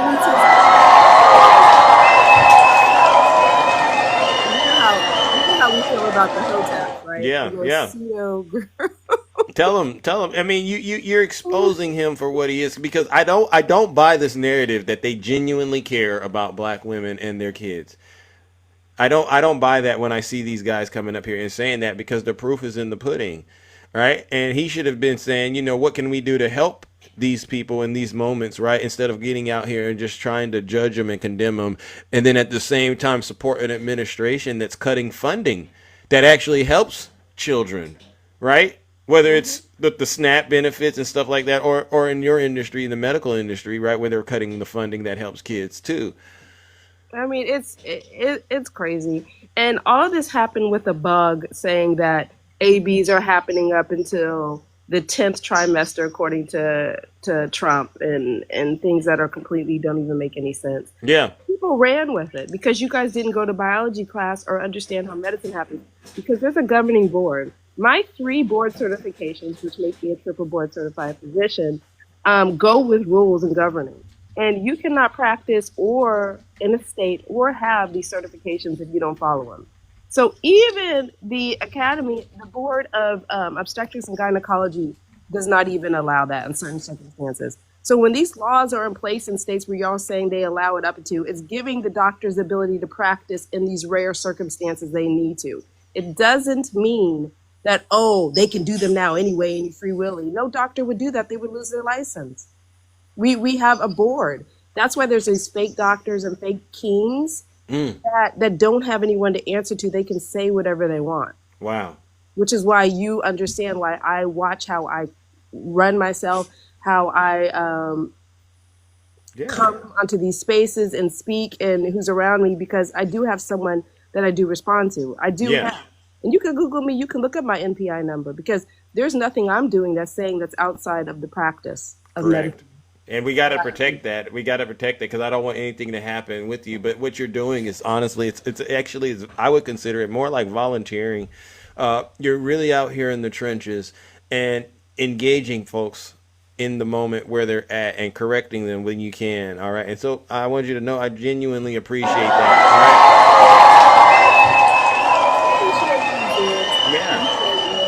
I'm surprised you're here on a Saturday, but I understand, it's more important now than ever. My brother-in-law is in DC, and nothing but love and prayers. And just imagine, you all, when these people are going to where we don't know where they're going, that we already have a very fragile mental health system. And as I have friends that are psychiatrists, just imagine now you're burdening that system that's already fragile. And some of them may not even need to be there. Yeah. Yeah, and so that's why it's very important, like you said, we keep up the good work. I didn't want to get online today, so to speak. But, after what happened yesterday, I just felt compelled to do so, because we got to try to do what we can when we can, you know what I mean, to save this great country of ours. All right. Well, listen, I don't want to tie you up too long, and I got to wrap things up on my end. All right, Doc, but get some rest. And I'll keep giving you an update on my progress, all right? And like I said, I made some changes. He's doing the work, y'all. He's eating cleaner. Yes. And it's difficult. It is, isn't it? Because you work out and you think, that's it. But literally 90% of it is the diet. Yeah. Right. She's right. W, doctor. And trust me, I tried to justify it, but after a while, you're just kind of like, yeah, you know what? I can try it and get better, right? Right. Let's go. All right. Well, listen, Doc. All right. W, Dr. Keisha. All right, ladies and gentlemen. Well, that concludes this special Saturday broadcast. Oh, my gosh, ladies and gentlemen. What an incredible show. You all deserve a huge round of applause. Someone wrote, drop the salt and the sugar completely. Well, here's the thing. You got to take this stuff one step at a time. All right. I mean, come on now. Who really is? How do you go and say I'm not going to eat fried catfish? Did I say that? Or the collard green? Oh, did I say that? The sweet potato. Who can really say, just give it to me plain? That's a bridge too far, but I'm working on it, all right? But I appreciate the care, all right? If you like, I'm so sorry. Look at that. You got me. I'm out here kicking the phone because it got me confused. Quick second, all right? Yeah. Who can really turn that stuff down, ladies? Right, ladies? Yeah. Put the fried catfish in, you do. Hold on, are you there? I said, yeah, if you the fried catfish out there and you do the soul food spread, and then, every now and then you might go to and had to, pull over. Oh my God. You might have to pull in. Nice little talk, do some damage there. I mean, or you end up at a nice little bakery and you do some damage there. Here and there, I don't think it should be a bad thing, all right? But I'm working on it, all right? Pray for me, yeah, all right? Seriously. All things in moderation, all right, ladies and gentlemen? Well, listen, it was a pleasure checking in with all of you. I really got online, honestly, because we had to deal with Donald Trump and this treasonous act that he committed right in front of our very eyes. America is not stronger. America is weaker. And it's because of Donald J. Trump and his legion of MAGA demons. And as you can see, we had some of them come up. And the ones that came up today, they had no words, ladies and gentlemen, no words for what their dear leader did yesterday in the great state of Alaska, committing treason, seditionist, treasonous conspiracies, allowing Vladimir Putin basically everything he wanted. He had our U.S. troops rolling out the red carpet for him, gave him a free ride in the beast, and walked away with no deal. All right, and this just describes what's going on in America. The economy is going down the drain, and it's all because people like Osa, people like Cosmo, people like DJ, who are hell-bent on destroying this great country of ours, and we're not going to let them. All right, so W to all of you in the chat, and W to the panel. What's up, Showtime? And on that note, ladies and gentlemen, I got to give a special thank you to all the subscribers, gifters, moderators, and panelists. Because without you, this show wouldn't be what it was. And by the way, honestly, if those of you who sent support to the Zeus through the Cash App and the PayPal, thank you. I don't see the alerts while we're live. I should turn my alerts on, but don't think I don't see it. I want to say thank you, all right? Because there's no way, all right. Oh, W. Kabira, a safari park, wow, and I saw some elephants, and I saw a giraffe. There's this, wow, thank you. I don't always get to say thank you, but I see it, and then I try to always sometimes reply, but you can't reply. But I also got to give one last round of booze and shame, and this goes out to all of the Zeus haters and all the people who hate America. And you know who these people are. They're on this app. These people hate America. Snuggles, he hates himself. He hates America, and he's not that bright. And the Russian Bears, same thing. They hate themselves. They hate America. They're not that bright. And you just sit back and especially CD. And what do you call him, Val? Cross dresser. Is that what you call CD? W. Rick. And it's okay. Listen, if that's what you're into, I don't like the kink shame. Just own it. Wear your badge with honor. But stop pretending like you're not some of the biggest hypocrites on the face of the earth. You get out here and say, no, that's wrong. And then you know what we do? We find on that app called Grindr. And you say, how you gonna sit up here and, say things, W. Rick? You're gonna say, how do you say things?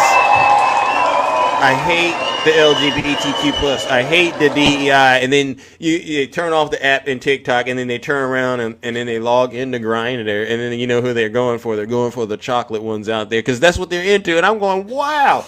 So now I have to say it. If you anti something and you're MAGA, I'm like, you know what we got to do? We got to check their hard drives, all right? Because they're into it.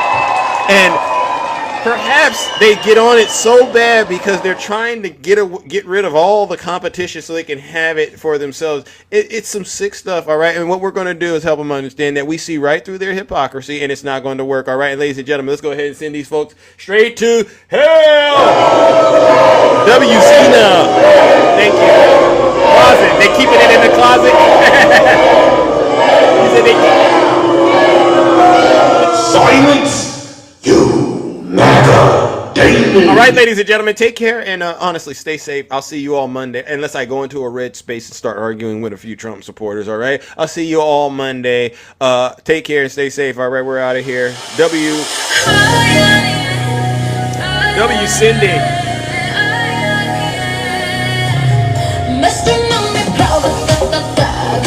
Wow. That's a long show. That's 3 hours. That's crazy. I wasn't even going to do it, but Kabira, you twisted my arm. I'll be honest. You and Takesha. Have a great weekend, everyone. Coco, stay safe out there. Ralph, you too. Kevin, keep up the good work, Kevin. I see you putting in work. JTA. Okay, JTA. Monday. Let's do Monday. If you have it, JTA, I gotta get you up here, brother, so we can watch the videos, and we're gonna do a play-by-play breakdown. W Heaven. All right, Coco, love ya. W Heaven. Download. Hey, this is tough work that we're doing. You know, as much as I would love every conversation, I want every conversation to just be like, man. It's these tougher ones that you gotta go, okay. Those are the ones that you're planting the seeds in, and then you're having a larger impact later on, alright? Let's go! You see how I connect the dots? W, Jim! Yeah, Jim put in overtime, right, Q-Dog? W, Rio! W, Cindy! Wow! Thank you, Dr. Keisha. Thank you, Nutty. And you see, Nutty didn't act up today, right? Right, Miss Boss?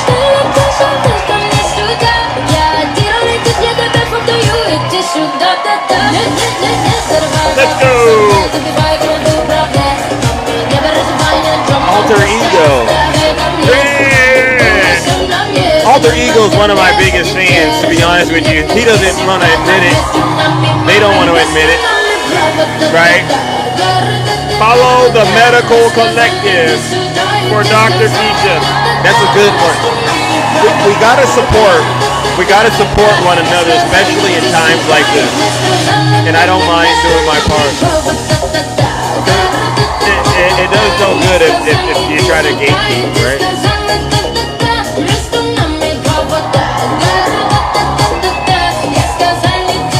21 episodes on all platforms, alright? Make sure you tune in. Listen to Dr. Keisha Davis. Do not listen to Osa and all these other folks. They don't know what they're doing. Alright, ladies and gentlemen, I'm out of here. Take care. We're out of here.